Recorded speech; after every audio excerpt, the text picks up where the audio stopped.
அனைவருக்கும் இனிய காலை வணக்கம். காலை சக்கரம் நாளை நமது நிகழ்வின் இன்றைய சிறப்பு நிகழ்வு துவங்கப்பட உள்ளது. ரோட்டரி மாவட்டம் 2981 மாவட்ட ஆளுநர் ரொட்டேரியன் எஸ் பாஸ்கரன் அவர்களின் சீரிய தலைமையில் சிறப்பாக நடைபெற்று இன்று நம்ம காலை சக்கரம் நிகழ்வை சிறப்பாக நடத்தி கொண்டிருக்கிறோம். இன்றைய வேளையில் மகா சிவராத்திரி இன்று சிறப்பு நிகழ்வு, சிறப்பு நாள் அப்படின்னு சொல்லலாம். மகா சிவராத்திரியை பற்றி பல்வேறு கருத்துக்கள் நமக்கு பல்வேறு ஆசான்கள் நமக்கு சிறப்பாக ஒவ்வொரு நாளும் நமக்கு வலியுறுத்தி சொல்லிட்டு இருக்காங்க மகா சிவராத்திரியை பற்றி. அந்த வகையிலே இந்த புண்ணிய நாளில், இந்த அற்புதமான நாளில் இந்த காலச்சக்கரம் நிகழ்வை நாம் சிறப்பாக நடத்த இன்றைய பொழுதில் அனைவரும் சிறப்புடன் நடைபெற அனைவரையும் அன்புடன் கேட்டுக்கொள்கிறோம். நன்றி. இன்றைய நிகழ்வின் முதல் நிகழ்வாக ரோட்டரி இறை வணக்கம். ரோட்டரி இறை வணக்கம் வாசிக்க வருகிறார் ரோட்டரி கிளப் ஆஃப் ஸ்ரீமுஷ்டம் சங்கத்தின் தலைவர் ரோட்டேரியன் ரவிசுந்தர் ஐயா அவர்கள். அனைவருக்கும் வணக்கம். மனித குலத்தை படைப்பித்து தந்து உயர்ந்த நிறைவான நண்பர்களை அடிப்படையாக கொண்ட ரோட்டரி கொள்கையால் இயக்குநருடைய அகத்துவமிக்கு நாங்கள் உனக்கு நன்றி சொல்கின்றோம். உண்மையான ரோட்டரி மெய்ப்பொருளை ஆழமாக ஈர்த்து கொள்ளவும், அனைத்து மக்களிடையே தன்னம்பிக்கையும் அமைதியும் நிலைநாட்டி ஓய்வின்றி உழைக்கவும், நிறம், சமயம், தேசம் என்ற தடைகளையும் பாகுபாடையும் நீக்கவும், பொருளாதார சமய தடைகளை களையவும், மேலும் மாநிலத்தின் புனிதத்தையும் தொழிலின் மேன்மையையும் முறையாக புரிந்து கொள்வதன் மூலம் எல்லா மனிதர்களும்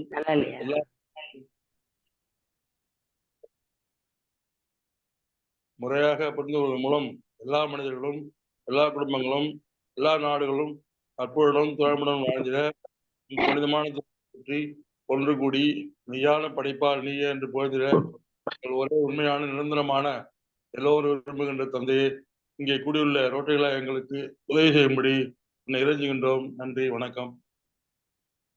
நன்றிங்க ஐயா.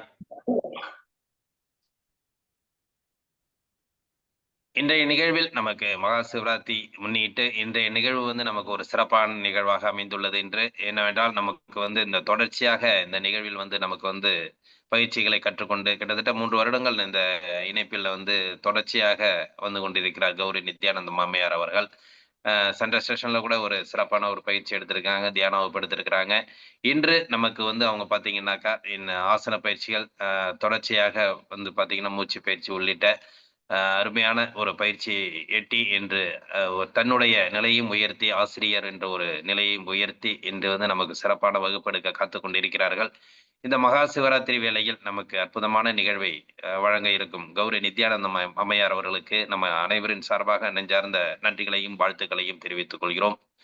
அதற்கு முன்பாக தொடர்ந்து நமக்கு பயிற்சிகள் கொடுத்து கொண்டிருக்கும் ஆசான் நல்ல சிவமையா அவர்கள் கௌரி நித்யானந்தம் அம்மையார் என்ற பயிற்சி முறைகளை பற்றி ஒரு சில வார்த்தைகள் வாழ்த்துக்கள் கூற அன்புடன் அழைக்கின்றோம்.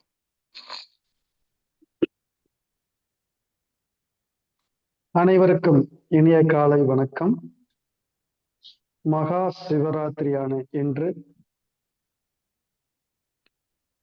முதல் நாளாக இந்த சிறப்பு யோகா பயிற்சி, இந்த பயிற்சியை நமக்காக வழங்க காத்திருக்கும் கௌரி அம்மா அவர்களுக்கு மனமார்ந்த நன்றியினையிலும் வாழ்த்துக்களையும் சித்தர்கள் வழி யோகா கல்வியத்தின் சார்பாகவும் காலை சக்கரத்தின் சார்பாகவும் வாழ்த்துக்களையும் வரவேற்பையும் தெரிவித்துக் கொள்கிறேன். நன்றி. இந்த பயிற்சி அதாவது நம்ம எல்லாருமே ஒரு ஆசான்கள் தான். அனைத்து உயிர்னு தோன்றிட்டாலே எல்லாத்தையும் அதாவது நல்ல மனதோட நம்ம பார்க்கிறோம், அன்போடு பார்க்கிறோம். அன்பும் கருணையும் ஒரு மனதுல குடியிருக்குது அப்படின்னா அவங்க ஆசான்களா மாற தகுதியானவர்கள் அனைவருமே. அதுல பாத்தீங்கன்னா அம்மா மிக சிறப்பாக தியான வகுப்பு அன்னைக்கு கொடுத்திருந்தாங்க. மிக சிறப்பாக எல்லாத்துக்கும் வழங்கியிருந்தாங்க. அதனால அதே போல அவங்க எதை கத்துக்கிட்டாலும் சிறப்பாக வெளிப்படுத்துவாங்க அப்படிங்கிறது தெரிந்த விஷயம். அதனால மிக சிறப்பாக இதை அனைவருக்கும் கற்றுக் கொடுக்குமாறு காலைச்சக்கரத்தின் சார்பாக கேட்டுக்கொள்கிறேன். நன்றிங்க ஐயா. உங்க ஆசைகளுக்கு நன்றிங்க ஐயா. தெளிவா கேக்குதுங்க பேசுறது? கேக்குது. நன்றிங்க ஐயா. இன்றைய நிகழ்வில் நமக்கு வகுப்பெடுக்க இருக்கும் கௌரவ நித்யானந்தம் அம்மையார் அவர்களை வாழ்த்தி இன்றைய நிகழ்வை சிறப்பான ஒரு தொடக்கத்தை ஏற்படுத்தி கொடுத்த ஆசான் நல்லசிவம் ஐயா அவர்களுக்கு அனைவரின் சார்பாக நெஞ்சார்ந்த நன்றிகளையும் வாழ்த்துக்களையும் தெரிவித்துக் கொள்கிறோம். நன்றிங்க ஐயா. நன்றிங்க. நிகழ்ச்சியில் நமக்கு வந்து பாத்தீங்கன்னா தொடர்ந்து நமக்கு வந்து ஆசான்கள் எடுத்துட்டு இருந்தாலும் இன்றைய நிலையில் நமக்கு வந்து சிறப்பான ஒரு வகுப்பெடுக்க இன்றிலிருந்து ஒரு ஆசான் நானும் ஒரு ஆசான் நிலை உயர்ந்து இன்னைக்கு வந்து நமக்கு வகுப்பெடுக்க காத்து கொண்டிருக்கும் கௌரி நித்யானந்த அம்மையார் அவர்கள் தொடர்ந்து நம்ம காலச்சக்கரம் நிகழ்வில் பல்வேறு நிலைகளிலும் பல்வேறு பயிற்சிகளையும் கற்றுக்கொண்டு ஒவ்வொரு பயிற்சியிலும் தன்னிறைவு பெற்று முழு கவனத்துடன் ஒவ்வொரு பயிற்சியும் கற்றுக்கொண்டு இன்னைக்கு வந்து எல்லாவித பயிற்சிகளையும் கொடுக்கக்கூடிய தனித்திறமை வாழ்ந்த தனித்துவம் பெற்ற ஒரு பெண்மணியாக வலம் வந்து கொண்டு இருக்கிறார் நம்ம காலச்சக்கரம் நிகழ்வில். அவர்களுக்கு மீண்டும் மீண்டும் நம்ம நன்றியை சொல்றோம். அதே மாதிரி வந்து பல்வேறு நம்ம காலச்சக்கரம் இயங்குவதற்கு ஒரு உற்ற துணையாகவும் ஒரு பின்புலமாகவும் இருந்து கொண்டு இன்றைக்கு வந்து பணியாற்றி கொண்டிருக்கிறார். அந்த எல்லா சிறப்புகளையும் பெற்று இன்று வந்து காலச்சக்கரம் நிகழ்வில் வகுப்பெடுக்க நமக்கு இசைந்துள்ளதை நாம் பெருமையாக கருதுகிறோம். நன்றி, வாழ்த்துக்கள். இன்றைய நிகழ்வில் முதல் நிகழ்வாக இறைவேண்டுதல் அளிக்க இன்றைய ஆசானாக நமக்கு உருவெடுத்திருக்கும் கௌரி நித்யானந்தம் அம்மையார் அவர்களை அன்புடன் அழைக்கின்றோம். நன்றிங்க. அனைவருக்கும் இனிய காலை வணக்கம். இறைவேண்டுதல். தெளிவு குருவின் திருமேனி காணல், தெளிவு குருவின் திருநாமம் செப்பல், தெளிவு குருவின் திருவார்த்தை கேட்டல், தெளிவு குருவின் சிந்தித்தல் தானே, தெளிவு குருவின் சிந்தித்தல் தானே. நன்றி அம்மா. அடுத்த நிகழ்வாக அடிப்படை வணக்கம். கைகள் சின்முத்திரை. நன்றாக மூச்சு இழுத்துக் கொண்டு ஆவுச்சு.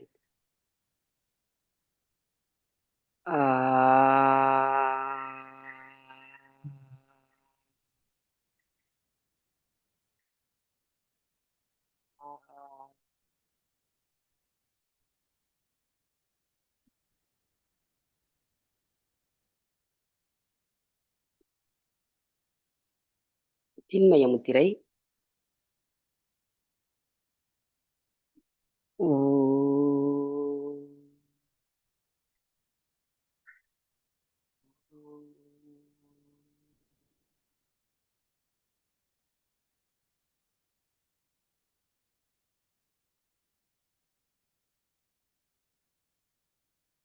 ஆதிமுத்திரை.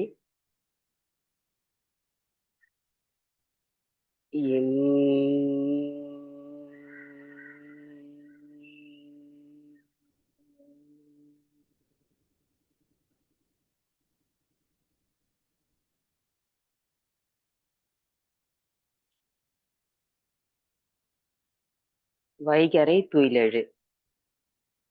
அன்னைக்கு வணக்கம், தந்தைக்கு வணக்கம், ஆசான் நல்லசிவம் ஐயா அவர்களுக்கு வணக்கம்.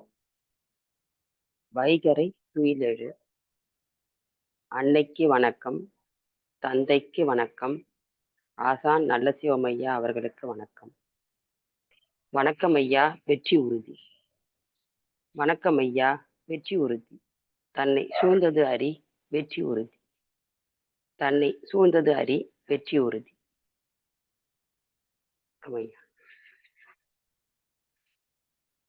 நன்றிங்கம்மா. நிகழ்ச்சியில் அடுத்து தொடர் ஆசன பயிற்சிகளை மூச்சு பயிற்சிகள் அளிக்க இருக்கிறார்கள். ஐயா அம்மையார் அவர்கள் அளித்துக் கொண்டிருக்கும் வேளையில் நமக்கு அற்புதமாக அதனுடைய பயன்பாடுகளும் செயல்பாடுகளை பற்றி நல்லசிவம் ஐயா அவர்களையும் கருத்துக்கள் கூற அன்புடன் கேட்டுக்கொள்கிறோம். நன்றி. கால்களை இறுக்கப்படுத்திக் கொள்ளலாம். கால்களை நீட்டி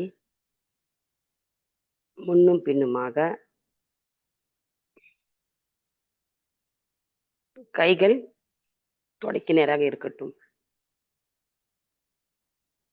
1 2 3 4 5 சுற்றலாம். வலது பக்கமாக 1 2 3 4 5 இடப்புறமாக 1 2 3 4 5 கால்கள் இணக்கமாக இருப்பதால் நமக்கு யோகாசனம் செய்வதற்கு ஏதுவாக இருக்கும். நின்ற நிலையில்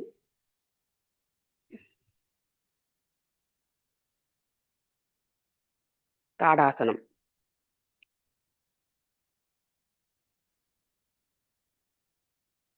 கைகளை மேலே உயர்த்தி கோர்த்து வானத்தை பார்த்த மாதிரி வைத்து குதிகால்கள் கைகளையும் கால்களையும் நன்றாக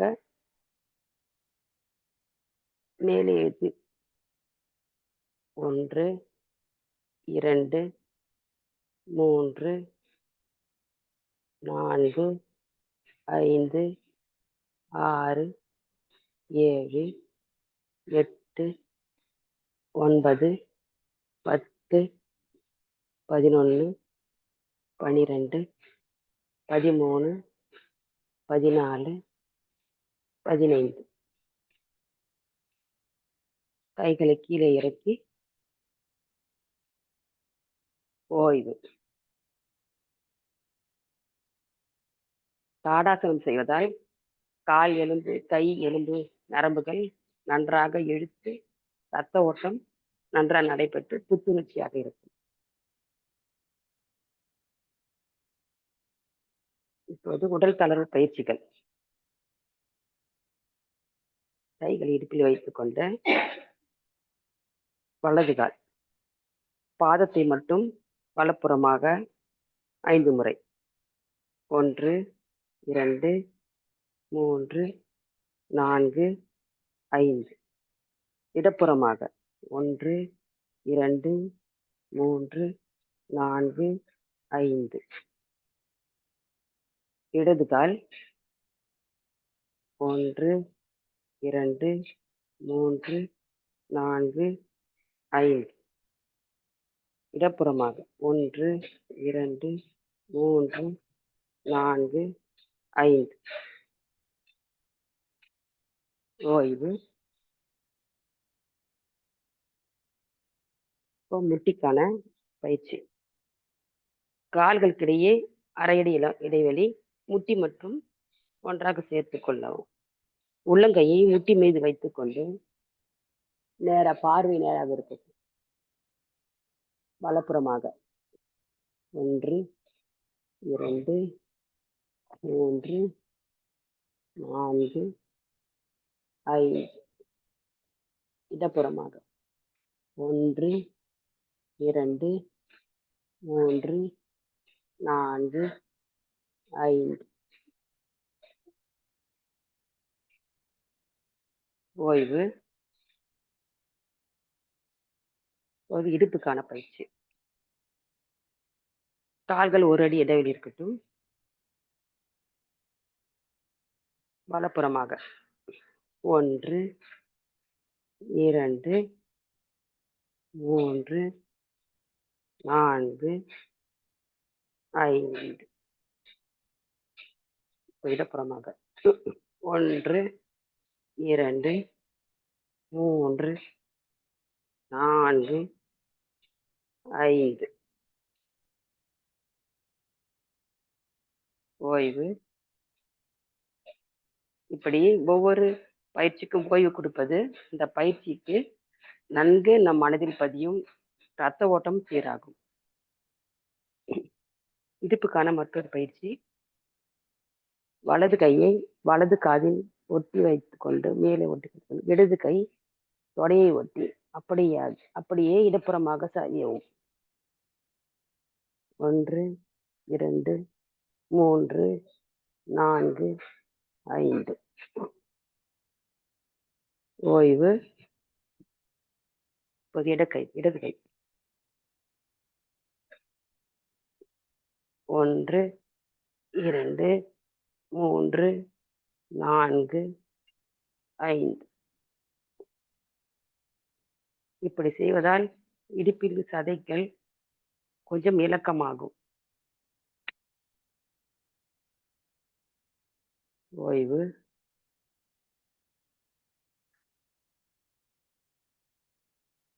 மற்றொரு பயிற்சி இடுப்பு எலும்பு மிகவும் முக்கியம். அதனால் அதற்கான 3 பயிற்சிகள். 3வதாக பின்புறமாக சரிந்து முன்புறமாக வளையலாம்.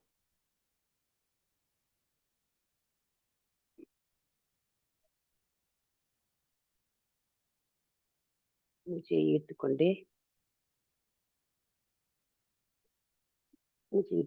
முன்புறமாக செல்லும். கால்கள் முட்டி நேராக இருக்கட்டும். முடிந்தவரை செய்யுங்கள். முடியாதவர்கள் முயற்சி பண்ணலாம்.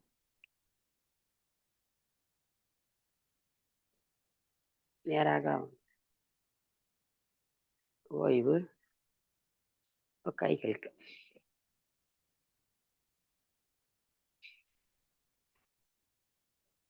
கட்டி கைகளை கோர்த்து கை முட்டி முழங்கை எல்லாவற்றுக்குமான ஒரு பயிற்சி. 1 2 3 4 5. இடப்புறமாக 1 2 3 4 5. ஓய்வு.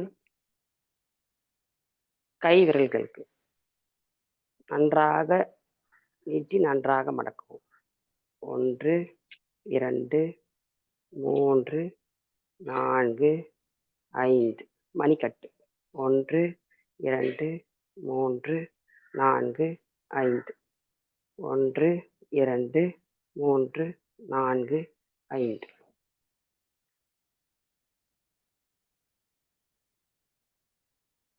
ஷோல்டருக்கான பயிற்சி. விரல்களை சேர்த்து தோள் மீது வைத்து முன்புறமாக 1 2 3 4 5. பின்புறமாக 1 2 3 4 5. ஓய்வு. இப்போது கழுத்துக்கான பயிற்சி. மிக மெதுவாக செய்யவும்.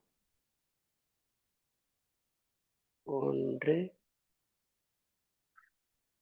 2 3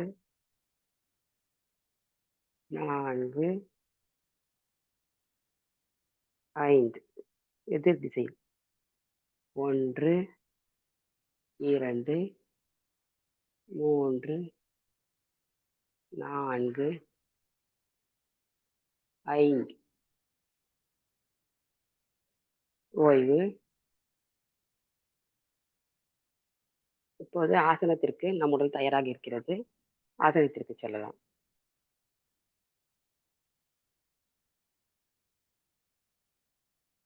திரிகோணாசனம். கால்களை நன்கு விரித்த நிலையில் கைகளை தோளுக்கு நேராக நீட்டிக்கொண்டு வலது கை இடது கால் பெருவி விரல் மீது வைக்கும்.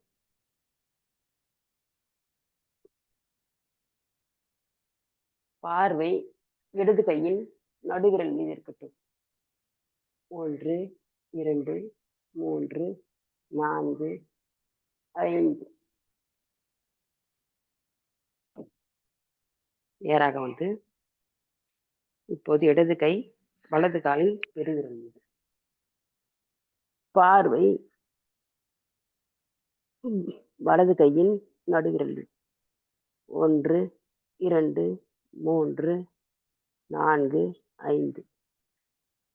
முட்டி மடங்காமல் பார்த்துக் கொள்ளுங்கள். நேராக வந்து ஓய்வு.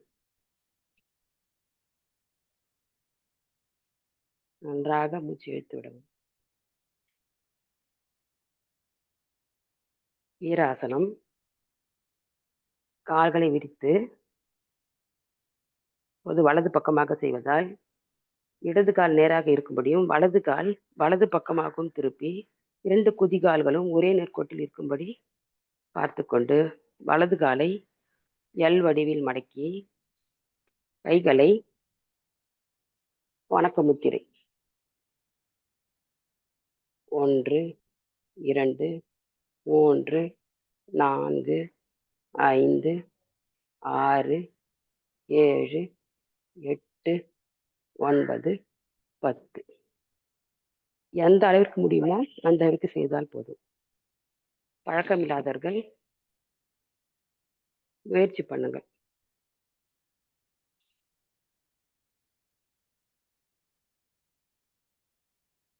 இப்போது இடதுபுறமாக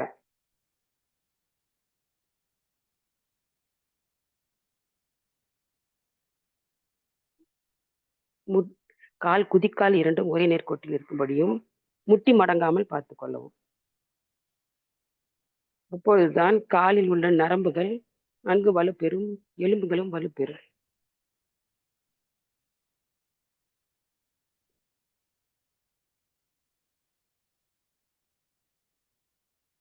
ஒன்று 2 3 4 5 6 7 8 9 10.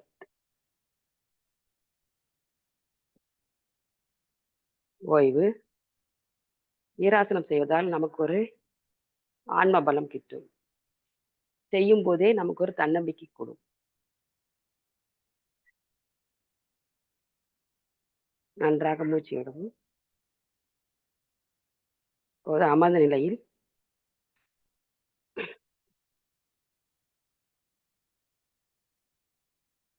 கால்களை இணைக்கப்படுத்திக் கொள்ளலாம்.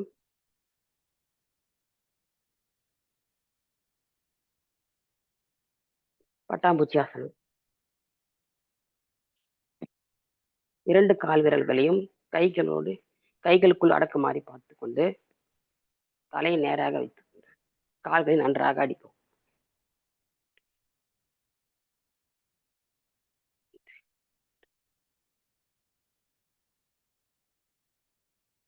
இப்போது ஆமையாசனம். எந்த அளவுக்கு முடியுமோ அந்த அளவுக்கு குனிந்தால் போதும். குனிய முடியாதவர்கள் பரவாயில்லை. நன்றாக மூச்சை இழுத்துக்கொண்டு மூச்சை விட்டுக்கொண்டே 1 2 3 4 5 6 7 8 9 10.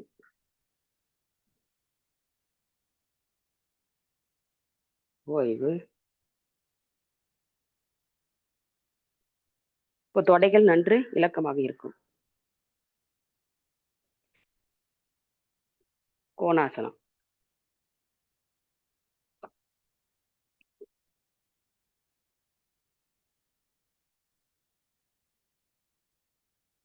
இடது கால் வலது தொடையின் அடியில் வைத்துக்கொண்டு வலது காலை இடது கால் இந்த பக்கமாக வைத்து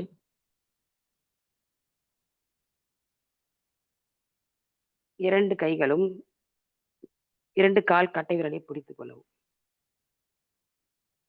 2 முட்டியும் நேர்கோட்டில் இருக்கிற மாதிரி கொஞ்சம் அழுத்தமாக வைத்து மூச்சை நன்கு இழுத்து, இது கோமுகாசனம். மூச்சை விட்டுக்கொண்டே மூக்கின் நுனி முட்டியின் மீது படுமாறு குனிந்து 1 2 3 4 5.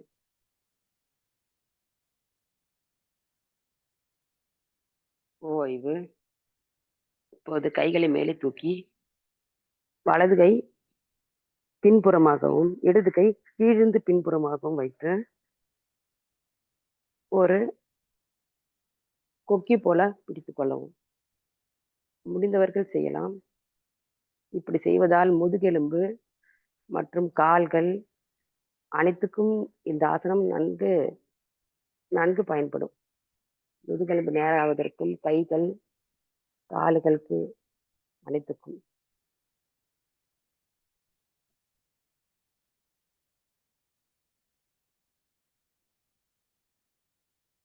ஓய்வு.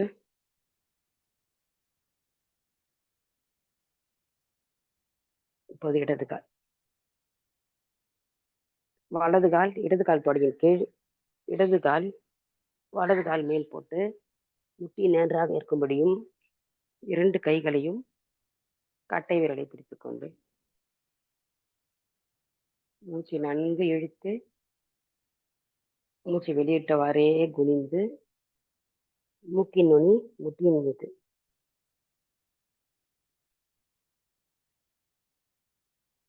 1 2 3 4 5.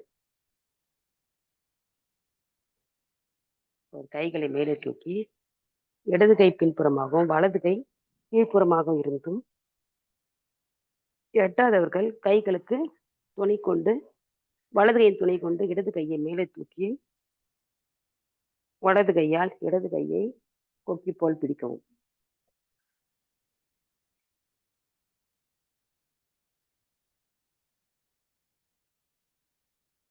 பார்வை ஒரே இடத்தில்.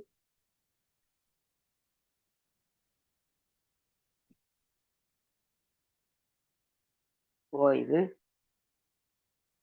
கோமுகாசனம் செய்வதால் வலது கால் இடது காலில் ஏற்படும் சயாட்டிக் பிரச்சனை, வெரிகோஸ் பிரச்சனை இதுக்கெல்லாம் நல்ல தீர்வாக அமையும். இப்போது படுத்த நிலை.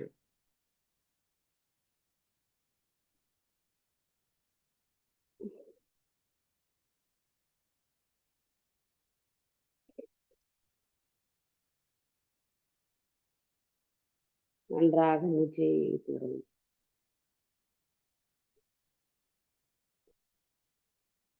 உத்தான பாதாசனம். கைகளை தொடைக்கு நேரே வைத்து கால்களை 1 அடி அளவிற்கு தூக்கலாம். முடியாதவர்கள் ஒவ்வொரு காலாக கூட முயற்சி செய்யலாம்.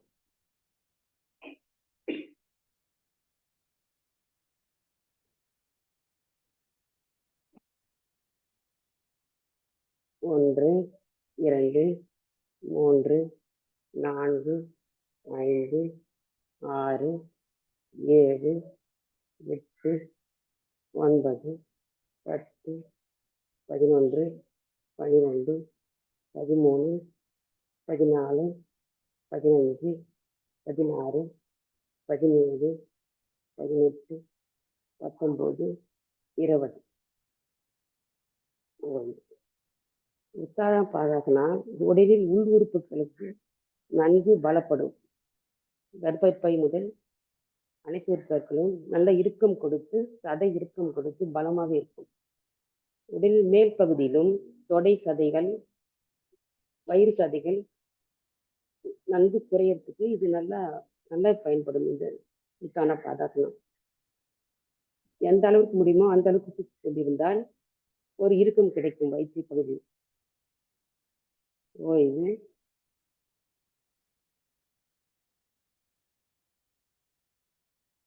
அர்த்த சக்கராசனம்.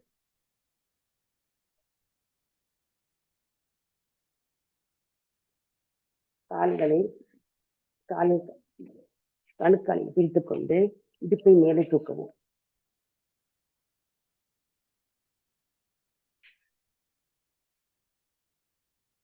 ஒன்று 2 3 4 5 6 7 8 9 10. ஓய்வு.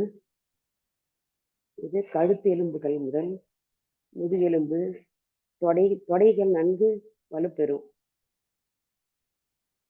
ஓய்வு.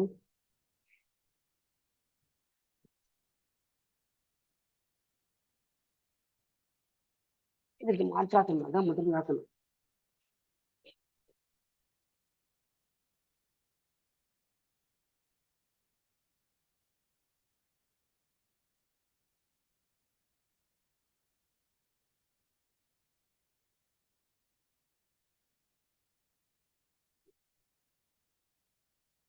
அப்படியே முட்டி போட்ட நிலையில் மான் பயிற்சி.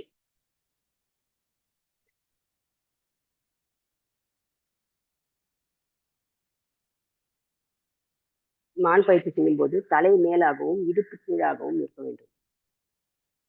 அடுத்ததாக மூச்சை விட்டுக்கொண்டு தலையை அது உள்புறமாகவும் இடுப்பு மேல்புறமாகவும் இருக்க வேண்டும். இதெல்லாம் நன்காக மூச்சு இழுத்து இடுப்பு கீழேகவும் தலை மேலாகவும் இருக்கும். வேகமாக மூச்சை விட்டு இடுப்பு மேல்புறமாகவும் தலை உள்புறமாகவும் இருக்கும்.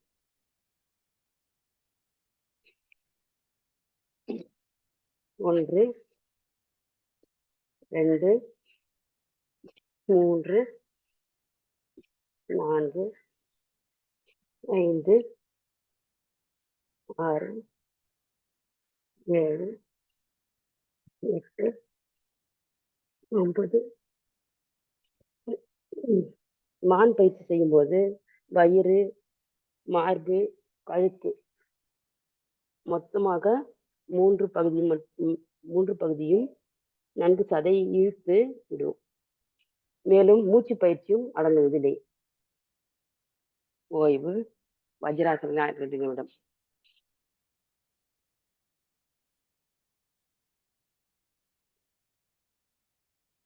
இதுக்கு மாற்றாசனமாக முயலாசனம். அப்படியே கைகளை கீழே வைத்து நெற்றி பகுதி தரையில் படும்படி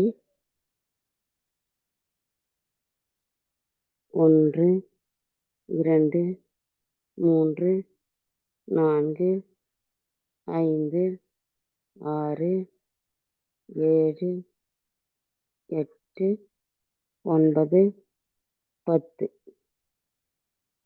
முயலாசனம் செய்வதால் மன இறுக்கம் குறைந்து நன்கு ஓய்வு கிடைக்கும்.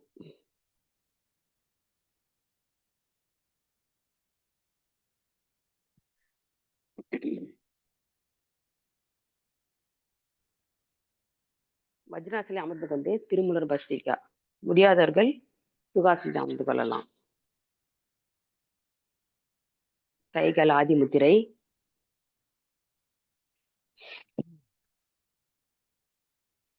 இரண்டு, 3, 4, 5, 6, 7, 8, 9, 10, 11, 12, 13, 14, 15, 16, 17, 18, 19, 20.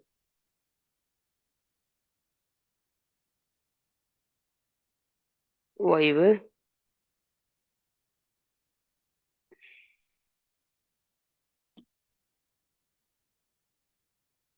நன்றாக கைகளை உரசி கண்கள் மீது தேய்த்து கொள்ளும் உடல். இந்த ஆசனங்கள் நாம அனைத்தும் நம் உடலை பலப்படுத்தவும் மனதை பலப்படுத்தவுமே அமையுமாக.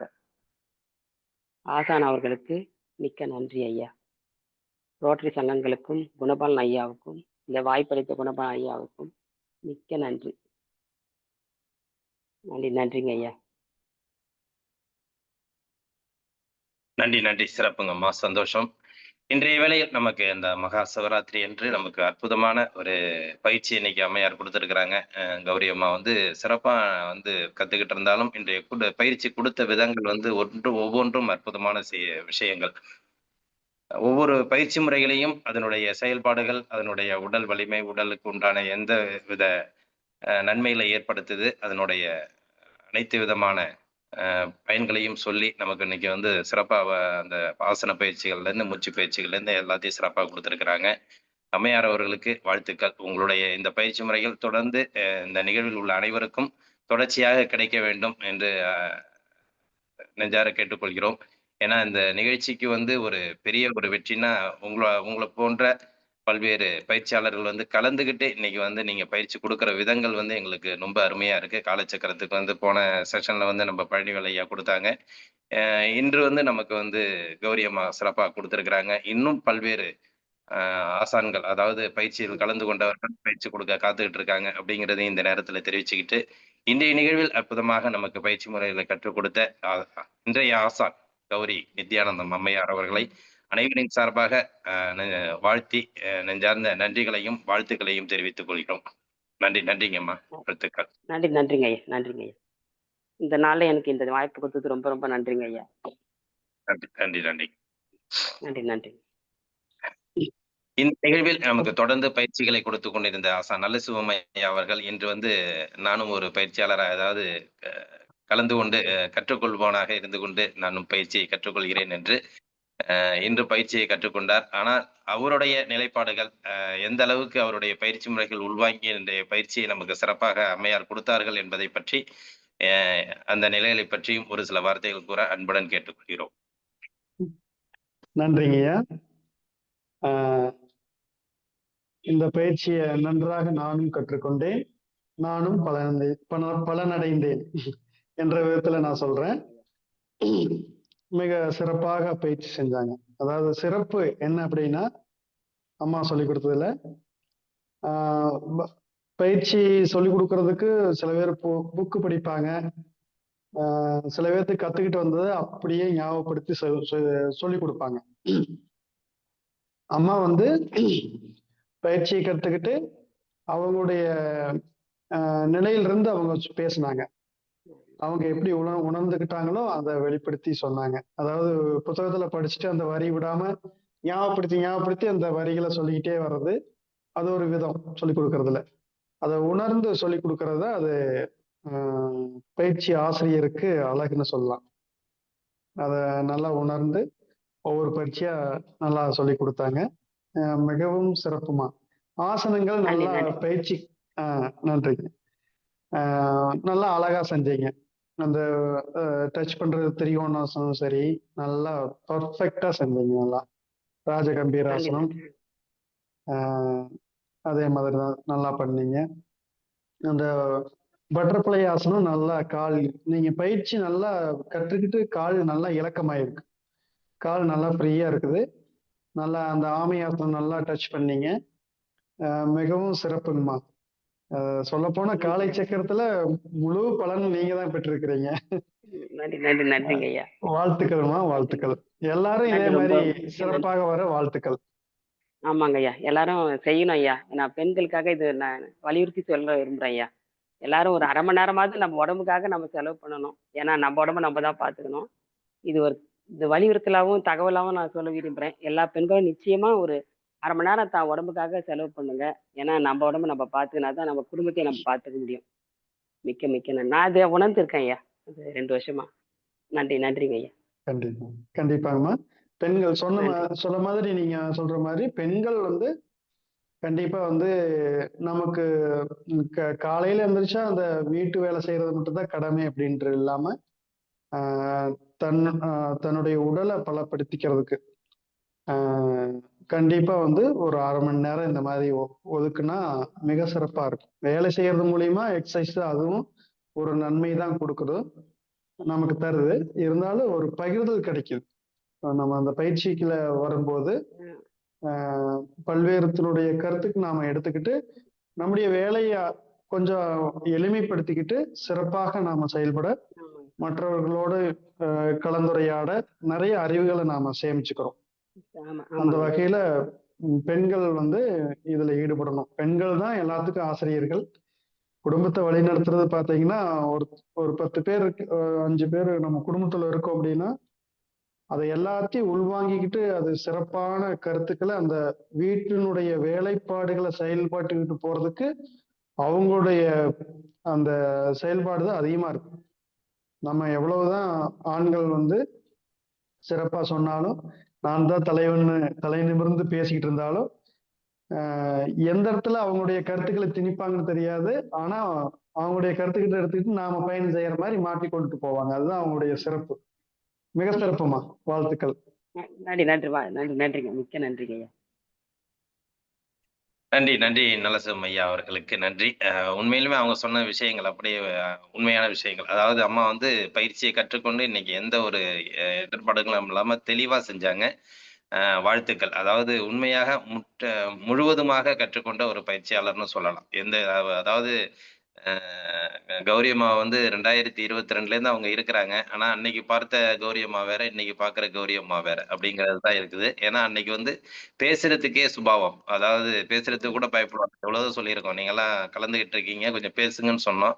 ஆனா அன்னைக்கு பேச்சுக்கே வராத கௌரி அம்மா இன்னைக்கு பயிற்சிக்கு வந்து நமக்கு சிறப்பா குடுக்குறாங்கன்னா, காலச்சக்கரம் வந்து பெருமைப்படுது. வாழ்த்துக்கள், சந்தோஷம். உங்களுடைய எல்லா எண்ணங்களும் காலச்சக்கரத்தில் நிறைவேறும். வாழ்த்துக்கள், வாழ்த்துக்கள். நன்றி ஒரு நன்றி. நன்றி, நன்றிங்கம்மா. அனைவருக்கும் ஒரு ஆனந்தமான, அற்புதமான ஒரு செய்தி. அதாவது இன்று சிவராத்திரி, மகா சிவராத்திரி. இந்த சிவராத்திரியை முன்னிட்டு நமது காலைச்சக்கரமும் அதற்குண்டான ஏற்பாடுகளை செய்து கொண்டிருக்கிறது. இன்று இரவு அதாவது இரவு 2 2 மணி முதல் 4 மணி வரை இன்று நள்ளிரவு 2 மணி முதல் 4 மணி வரை நமது காலச்சக்கரம் நிகழ்வு நாளை விடியற்காலைன்னு சொல்லலாம்.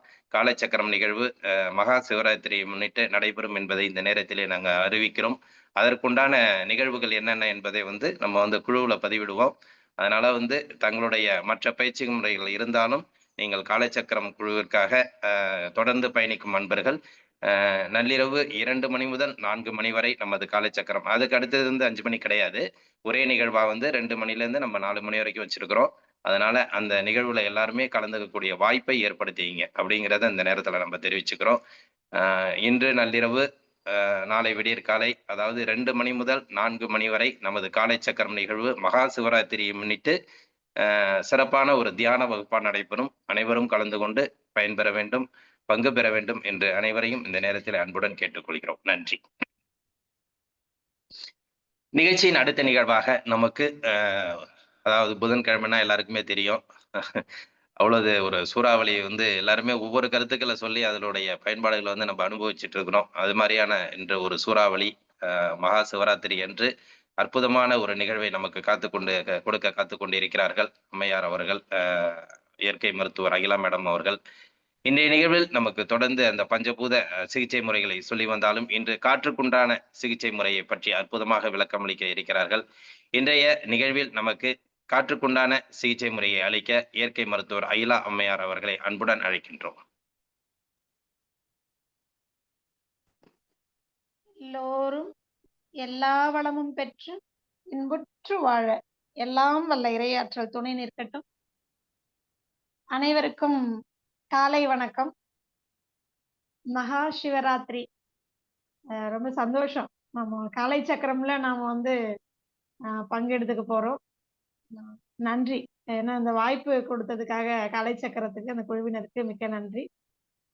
ஏன்னா 5 மணிக்கு ரெகுலரா கிளாஸஸ் ஆரம்பிக்கும் போதே சிரமம் வந்து இப்ப 2 மணிக்கு 4 மணி வரைக்கும் ரொம்ப சிறப்புங்க. நண்பர் கலந்துக்கிறதுக்கு முயற்சி பண்ணுவோம். ஆனா இன்றைக்கு நாம வந்து பங்கெடுத்துக்க போறது, நம்ம பகிர்ந்துக்க போற முக்கியமான ஒரு தகவல் என்ன அப்படின்னா, காற்று சிகிச்சை பத்தி. காற்று பத்தி நம்ம பஞ்சபூதங்களுடைய விளக்கங்கள் நிறைய கொடுத்திருக்கோம். காற்றை நாம வந்து எப்படி பயன்படுத்திக்க போறோம், பஞ்சபூதங்கள்ல காற்றை எப்படி பயன்படுத்திக்க போறோம், அதன் மூலமா நமக்கு என்ன சிகிச்சை கிடைக்க போகுது, எதெல்லாம் பெனிஃபிட் ஆக போகுது, அதுதான் இன்னைக்கு நம்ம பார்க்க போறோம். காற்று நமக்கு இயற்கையில இலவசமா இப்ப வரைக்கும் கிடைச்சிட்டு இருக்கு. அதனால கிடைக்கும் போதே பயன்படுத்திக்கோங்க. என்னோட குருநாதர் அடிக்கடி சொல்வாரு, இலவசமா கிடைக்கிறத பயன்படுத்திக்கல அப்படின்னா காசு கொடுத்து போய் ஐசியூல போய் நம்ம கஷ்டப்பட வேண்டியிருக்கும். அங்க நம்ம நினைச்சா கூட என்ன பண்ண முடியாது அப்படின்னு சொன்னா, இயற்கை காற்றை சுவாசிக்கவே முடியாது. உள்ள கொண்டு போய் அடைச்சிட்டாங்கன்னா அவங்க கொடுக்கக்கூடிய அந்த ஆக்சிஜனை மட்டும்தான் நம்ம உள்வாங்க முடியும். மார்கழி மாதம் நம்ம எல்லாருக்கும் தெரியும் எவ்வளவு பயன், எவ்வளவு பிராணவாயு கிடைக்குது. வருடத்திற்கே வந்து ஓசோனை நம்ம பெறக்கூடிய ஒரு மாதம்னு சொன்னா அந்த முழு மார்கழி மாதம். நம்ம எல்லாருமே அந்த டைம்ல 48 நாட்கள் நம்ம மெடிடேஷன்லாம் நம்ம நிறைய பண்ணியிருந்தோம். அந்த நேரத்துல அதை பத்தி நிறைய எல்லாம் பேசியிருந்தோம். ஸோ நமக்கு இன்றைய காலகட்டத்துல ஒவ்வொரு நாளும் நம்ம தனியா பிராணாயாமம் அப்படின்னு பயிற்சி எடுத்துக்கிட்டு பயிற்சி பண்றது ஒரு பக்கம் இருந்தாலும், இந்த காலை வேளையில அதிகாலையில சூரியன் உதிப்பதற்கு குறைந்தது 2 மணி நேரம் முன்பாக நாம எழுந்தாலே, நம்ம கொஞ்சம் காற்றோட்டமான இடத்துக்கு வெளியில வந்துட்டாலே போதும். நம்ம உடலுக்கு தேவையான சுத்தமான அந்த ஆக்சிஜன் நம்ம உடம்புக்கு கிடைச்சிரும். ஏன்னா முதல் நாள் இரவு வரைக்கும் நமக்கு வண்டி போக்குவரத்து இருந்துட்டே இருக்கும். அப்போ கரியமில வாயுக்கள்லாம் நிறைய தேவையில்லாத அசுத்த காற்று நிறையவே இருந்திருக்கும். ஸோ இரவு முழுக்க நம்ம ஓய்வு எடுத்துட்டு, இந்த பிரபஞ்சமும் தேவையான அளவுக்கு ஓய்வு எடுத்து, நம்ம உடலும் ஓரளவுக்கு வந்து தன்னைத்தானே செய்துகிற அந்த முயற்சியில ஈடுபட்டிருக்கும். அப்ப காலையில ஒரு 3 மணிலேருந்து 5 மணிக்குள்ள எவ்வளவு முடியுமோ அவ்வளவு ஏர்லியரா, அவ்வளவு சீக்கிரமா எழுந்து, நம்ம அந்த பெட்ரூம விட்டு, அந்த ஹால விட்டு, வீட்ட விட்டு வெளியில வந்துரணும். ஒண்ணு மொட்டை மாடிக்கு போங்க, இல்ல பால்கனிக்கு போங்க. எவ்வளவு முடியுதோ அந்த காம்பவுண்டுக்குள்ள பாதுகாப்பான ஒரு இடத்துல தயவு செய்து 5 மணி வரைக்கும் ஏதாவது வேலைகளை ஏற்பாடு பண்ணிக்கோங்க. சூப்பரா ஏன்னா இப்ப செஞ்சாங்க. நம்ம எல்லாருமே பாத்தீங்கன்னா யோகா பண்றோம்.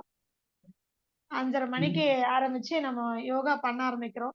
அதுக்கு முன்னாடியே நீங்க என்ன பண்ணுங்க, ஒரு 3 to 5 3 to 5 மணிக்குள்ள தயவு செய்து வெளியில வந்து அந்த சுத்தமான பிராணனை நல்லா ஆழ்ந்த மூச்சு எடுத்து உள்வாங்கி வெளிவிடுங்க. இப்ப என்ன ஆகும் அப்படின்னா, நம்ம ஏற்கனவே சொல்லியிருக்கோம் இல்லைங்களா? நம்ம உடல்ல அசுத்த காற்று, அசுத்தமான பயன்படுத்தப்பட்ட பிராண சக்தி உள்ள இருந்து வெளியில போகணும் அப்படின்னு சொன்னா, சுத்தமான பிராணன் உள்ள வரணும். அப்போ பெரும்பாலும் பார்த்தீங்கன்னா, நல்ல வளர்ந்த பல ஆண்டுகள் ஆன மரங்கள் உங்க வீட்டுக்கிட்ட இருந்ததுன்னா, தயவு செய்து அந்த இடத்துக்கு போயிடுங்க. போய் அந்த மரத்தடியில போய் கொஞ்ச நேரம் உட்காருங்க. பெரும்பாலும் மொட்டை மாடியிலயோ, பால்கனியிலயோ திறந்த வெளிக்கு வந்தீங்கன்னாலே நெறைய பிராணன் கிடைக்கும். அதிலும் வளர்ந்த மரங்கள் இருந்தா அதுக்கு அடியில ஒரு துணிய விரிச்சோ, இல்லன்னா ஒரு சேர போட்டோ உட்கார்ந்துக்கோங்க. நீங்க பிராணாயாமம் கூட பண்ண வேண்டியது சும்மா நீங்க உட்கார்ந்தீங்கன்னா போதும். நீங்க அப்படியே கண்ண மூடி அமைதியா உட்கார்ந்தீங்கன்னா, நல்ல உங்களுடைய சுவாசத்தை கவனிக்கலாம். அந்த இடத்துல நீங்க என்ன பண்ணலாம் அப்படின்னா, உங்களுடைய மூச்சு காற்றை கவனிச்சீங்கன்னா போதும். இவ்வளவுதான். ஆட்டோமேட்டிக்கா ஹீலிங் அங்க நடந்துரும். இதே பிராணிக் ஹீலிங்ல நாங்க நெறைய பேருக்கு சொல்லிக் குடுக்குறோம். நீங்க உட்கார்ந்து பிராணாயாமம் கத்துட்டு, உட்கார முடியல, ரொம்ப நோய்வாய்ப்பட்டிருக்கீங்க, உடல் ரொம்ப பலவீனமா இருக்கு, எனக்கு அதெல்லாம் செய்ய முடியாது, செய்ய தெரியாது அப்படின்னு சொன்னா, அமைதியா கொஞ்சமா மூச்ச கவனிச்சுட்டு, உங்க உடலை கவனிச்சுட்டு, அந்த காற்றை சுவாசித்தால் போதுமானது. அந்த அதிகாலை 3 மணிலேருந்து 5 மணி வரைக்கும் குறைந்தது ஒரு 1/2 மணி நேரம் உட்காருங்க. கண்ண மூடி உட்காருங்க. என்ன உங்களுக்கு தாட்ஸ் வருதோ பரவால்ல, அதெல்லாம் போகட்டும், வெளியில விடுங்க. எனக்கு அப்படி கண்ண மூடி போய் மரத்தடியிலயோ, இல்ல எங்கேயாவது ஒரு பக்கம் நான் கண்ண மூடி உட்கார்ந்தாலே எனக்கு நெறைய எண்ணங்கள்லாம் வருது. வெளியேறுது அவ்வளோதான். இத புரிஞ்சுக்கிட்டீங்கன்னா பயப்பட மாட்டீங்க. ஐயோ! கண்ண மூடி உட்கார்ந்தாலே நெறைய எண்ணங்கள் வருதே! நான் என்ன பண்றது? யோசிக்கவே யோசிக்காதீங்க. எல்லாம் வெளியில போகும். இன்னும் ஒரு முக்கியமான விஷயம். இந்த சுவாசத்தை கவனிக்கிறது, சுவாசத்தை கட்டுப்படுத்துவது, பிராணாயாமம்ங்கிற மூச்சு பயிற்சிகளை பண்ணும் பொழுது, உங்களுடைய மனோநிலையில் மாற்றம் ஏற்படும். நாம் ஏற்கனவே சொல்லியிருக்கோம். மனதை கட்டுக்குள் கொண்டுவதற்கு பிராணாயாமம், மூச்சு பயிற்சியை காட்டிலும் ஒரு சிறந்த கருவி உலகத்திலேயே கிடையாது. நீங்க கோவப்படணும்னு நெனச்சா கூட கோவம் வராது. அந்த இடத்துல என்ன ஆயிடும்னு சொன்னா, ஒரு மெச்சூரிட்டி வந்துரும். ஒரு இம்பேலன்ஸ் இருக்கிறது பேலன்ஸ் ஆயிடும். உணர்வு ரீதியாக, மனோ ரீதியாக உங்கள் மனம் வந்து பக்குவப்பட்டுரும். அனாவசியமா எதுக்குங்க கோவப்படணும்? முதல்ல பேசணும்னே தோணாது. யாராவது ஒருத்தர் வேண்டாத கருத்துக்களை நம்மளோட விவாதம் பண்ணாங்கன்னா, உடனடியா நமக்கு என்ன வந்துரும்னு சொன்னீங்கன்னா, அமைதியா இருந்துருவோம். சொல்லி ஒண்ணும் ஆகப் போறதில்ல. ஒரு காரியமும் ஆகப் போறதில்ல. தேவையில்லாம பிராணன் தான் வீணா போகும். அப்படின்னு நமக்கு அந்த மனதளவில் மனப்பக்குவம் ஏற்பட்டுரும். நீங்க பயிற்சி பண்ணி பாருங்க. காலையில எழுந்த உடனே உங்களுடைய மூச்சு காற்றை கவனிக்கிறது அப்படின்னு ஒரு 1/2 மணி நேரத்திற்கு அந்த 3 மணிலேருந்து 5 மணிக்குள்ள வெளியில வந்து உட்கார்ந்து கண்ண மூடி உங்களுடைய மூச்சை கவனிக்கிற வேலைய பண்ணுங்க. உடல் சுத்தமாகறது இல்ல. நம்மளுடைய மனம் சுத்தமாகும். மனதுல இருக்கக்கூடிய இரிட்டேஷன்ஸ், டென்ஷன், மன அழுத்தம், மன இறுக்கம், ஸ்ட்ரெஸ் இது சொல்றோம் இல்லைங்களா? டிப்ரஷன் இதெல்லாம் போயிடும். இரிட்டேஷன் எரிச்சல் எதுக்காக நமக்கு எரிச்சல் வருதுன்னே தெரியாது. கோவம் எல்லாமே போயிடும். முதல் நாள் நம்ம பேசினதெல்லாம் ஞாபகத்துக்கு வரும்.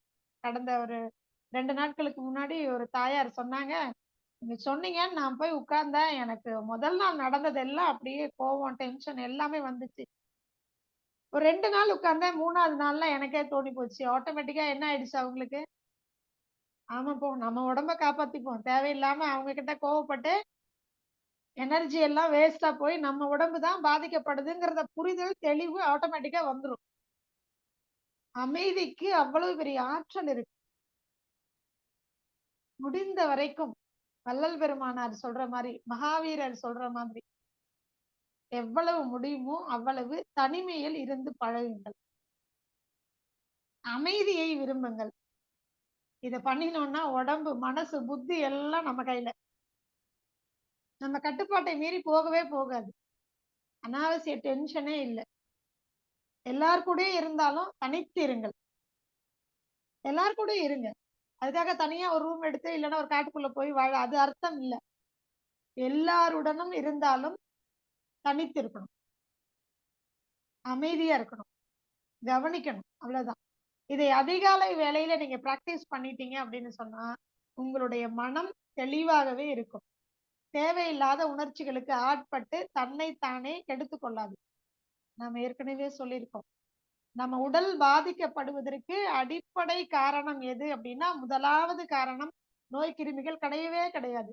நம்மளுடைய மாறுபட்ட குணநலன்கள், உணர்ச்சிகள் தான் காரணம்.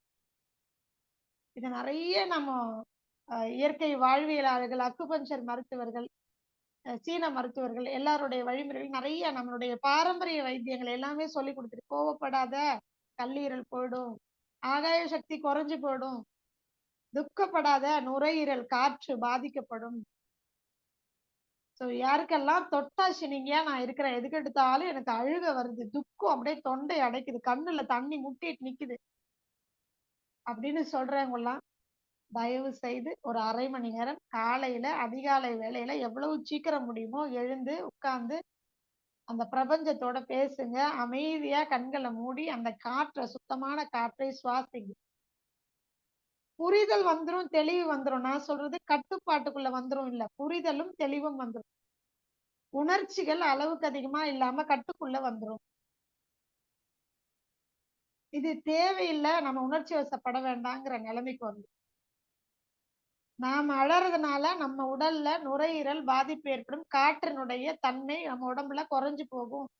காற்று சம்பந்தப்பட்ட அந்த பஞ்சபூத சக்தி குறைஞ்சு போச்சுன்னா நம்ம உடல்ல தேவையில்லாத செல்களின் அழிவுகள் ஏற்படும் அப்படிங்கிற புரிதல் ஆட்டோமேட்டிக்கா வந்துடும். அதன் மூலமாக உடல் ஆரோக்கியப்படும்.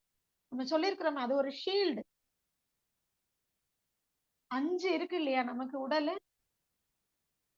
அன்னமய கோஷம், மனோமய கோஷம், பிராணமய கோஷம், அடுத்தது விஞ்ஞானமய கோஷம், ஆனந்தமய கோஷம்.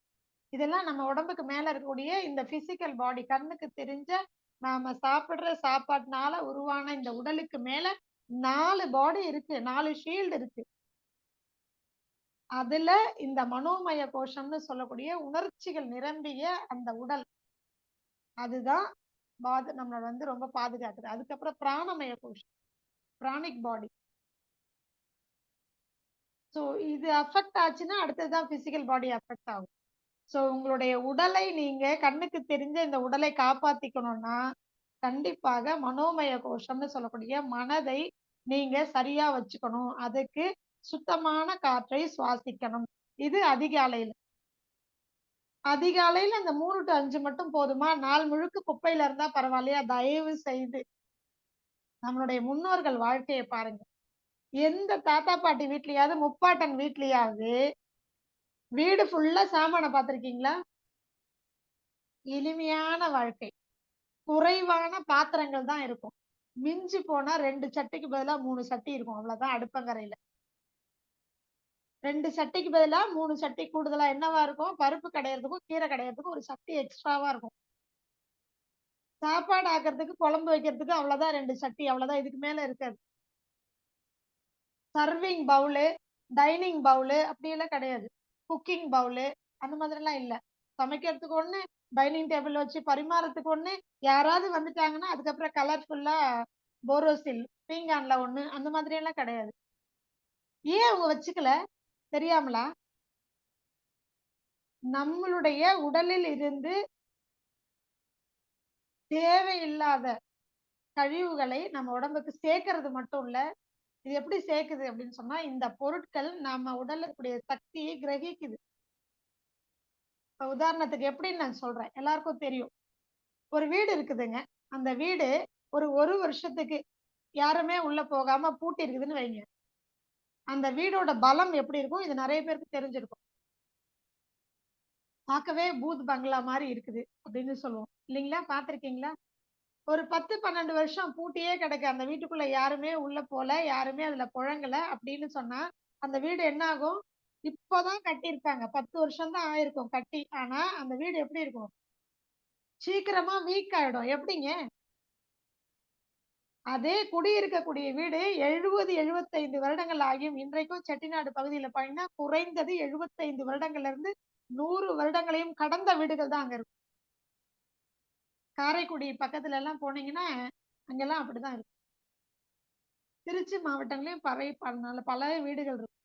எங்களுடைய ஊர்ல என்னுடைய வீடு பார்த்தீங்கன்னா, பெரிய நல்ல உயரமா இருக்கும். கோவில்கள்ல அவங்க கட்டி குடுத்த ஒரு வீடு. எனக்கு தெரிந்து 75 வருடங்களுக்கு மேல ஆச்சு.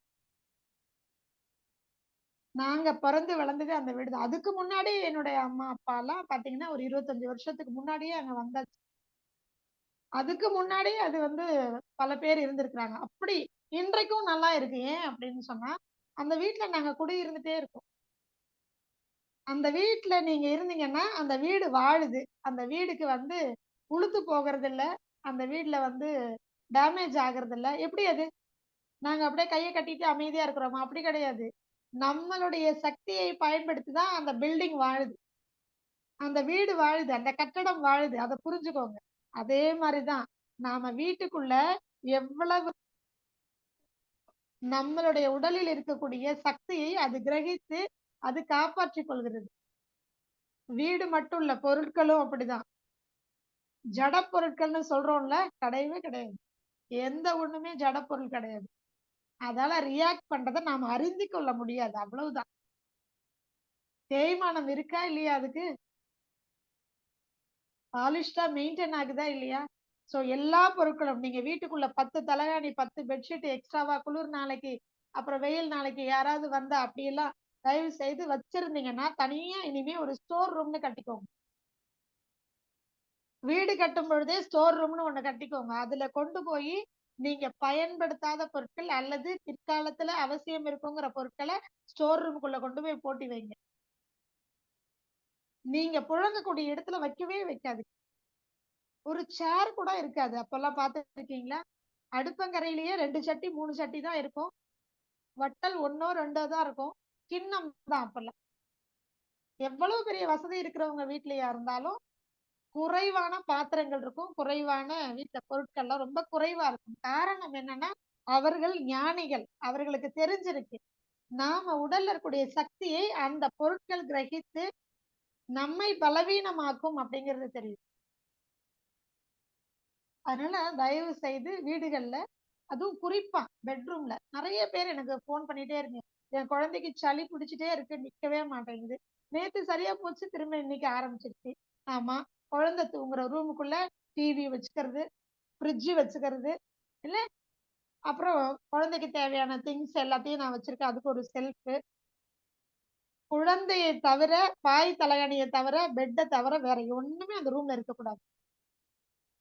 குழந்தை பலவீனமாகும். அதுவும் குறிப்பா சளி பிடிச்சிருக்கும் பொழுது, நுரையீரல் தொற்று இருக்கும்போது, காற்றுக்கான உறுப்பு பலவீனமாக இருக்கும் பொழுது, நீங்க நெறைய அடைச்சு வச்சிருக்கக்கூடிய ரூம்ல குழந்தைய படுக்க வச்சீங்கன்னா, இன்னும் அந்த குழந்தையினுடைய உடல்ல காற்று சக்தி குறைந்து போகும். அப்ப குணமாகறதுக்கு ரொம்ப டைம் எடுக்கிறதுக்கு இதுதான் முக்கியமான காரணமே. அதனால தான் நான் சொல்வேன், காற்றோட்டமான இடத்துல கொண்டு போய் படுக்க வைங்க. மொட்டை மாடியில படுக்க வைங்க. பால்கனியில படுக்க வைங்க. அங்க எவ்வளவு பொல்யூஷன் இருந்தாலும், அங்க வெளியில இருக்கக்கூடிய மரங்கள், செடி கொடிகள் அந்த இடத்தை சுத்தமாக்கும். அதனால தான் நான் முடிஞ்ச வரைக்கும் வெளியில வாங்க, வெளியில வாங்க, வெளியில வாங்கன்னு ஏன் சொல்றேன்? ஆகாய சக்தி சுத்தமாக்கும். அங்க இருக்கக்கூடிய காற்று சக்தி மரங்கள் சுத்தம் பண்ணும். சூரிய ஒளி சுத்தம் பண்ணும். அவங்களுடைய வேலை சுத்தம் பண்ணிக்கிட்டே இருக்கிறது. மண்ணு சுத்தம் பண்ணிக்கிட்டே இருக்கும். சோ வீடு தாங்க சுத்தம் இல்ல. அதுதான் நான் சொல்ல வரேன் இப்போ. நம்மளுடைய வீடு, குடியிருக்கக்கூடிய வீடு நீங்க பளிச்சுன்னு பாலிஷ் பண்ணி டைல்ஸ் மார்பிள்ஸ் எல்லாம் போட்டு வச்சிருந்தாலும் சுத்தம் இல்லை. அவ்வளவுதான். நம்ம வீட்டுக்குள்ள வச்சிருக்கக்கூடிய பொருட்களை கண்ணு முன்னாடி பார்க்கும்போது எங்கேயாவது கேப் இருக்கா? எல்லா செல்ஃப்லயும் எங்கேயாவது கொஞ்சம் கேப் இருந்தா அதுல கொண்டு வந்து எதையாவது ஒண்ணு வாங்கிட்டு வந்து வைக்கிறது. ஒண்ணு நம்ம உடல்ல இருக்கக்கூடிய சக்தியை அது உள்வாங்கி அது வாழ்ந்துகிட்டு இருக்குது. அதனால மூடி இருக்கக்கூடிய வீடுகள்ல, பூட்டி இருக்கக்கூடிய வீடுகள்ல, நிறைய சாமான்கள் வச்சிருக்கக்கூடிய அறைகள்ல தயவு செய்து இருக்க வேண்டாம். உங்க உடல்ல காற்று பிராணன் குறையும், காற்று குறையும், காற்று சக்தி குறையும்.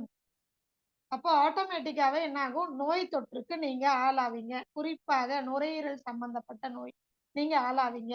எவ்வளவுக்கு எவ்வளவு வீட்டை விட்டு வெளியில வரீங்களோ, நல்ல மரங்கள், செடி கொடிகள் இருக்கக்கூடிய பகுதிகள்ல நீங்க வாழ ஆரம்பிக்கிறீங்களோ, காற்றோட்டமான பகுதியில நீங்க வாழ ஆரம்பிக்கிறீங்களோ, அப்போ உங்களுடைய காற்று மூலகம் உங்க உடல்ல ஆரோக்கியமா இருக்கும். தன்னைத்தானே மீட்டெடுத்துக் கொள்ளும். எவ்வளவு நோய்வாய்ப்பட்டிருந்தாலும், எனக்கு ஆஸ்துமா இருக்கு, வீசிங் இருக்கு, டிபி இருக்கு, நிமோனியா இருக்கு,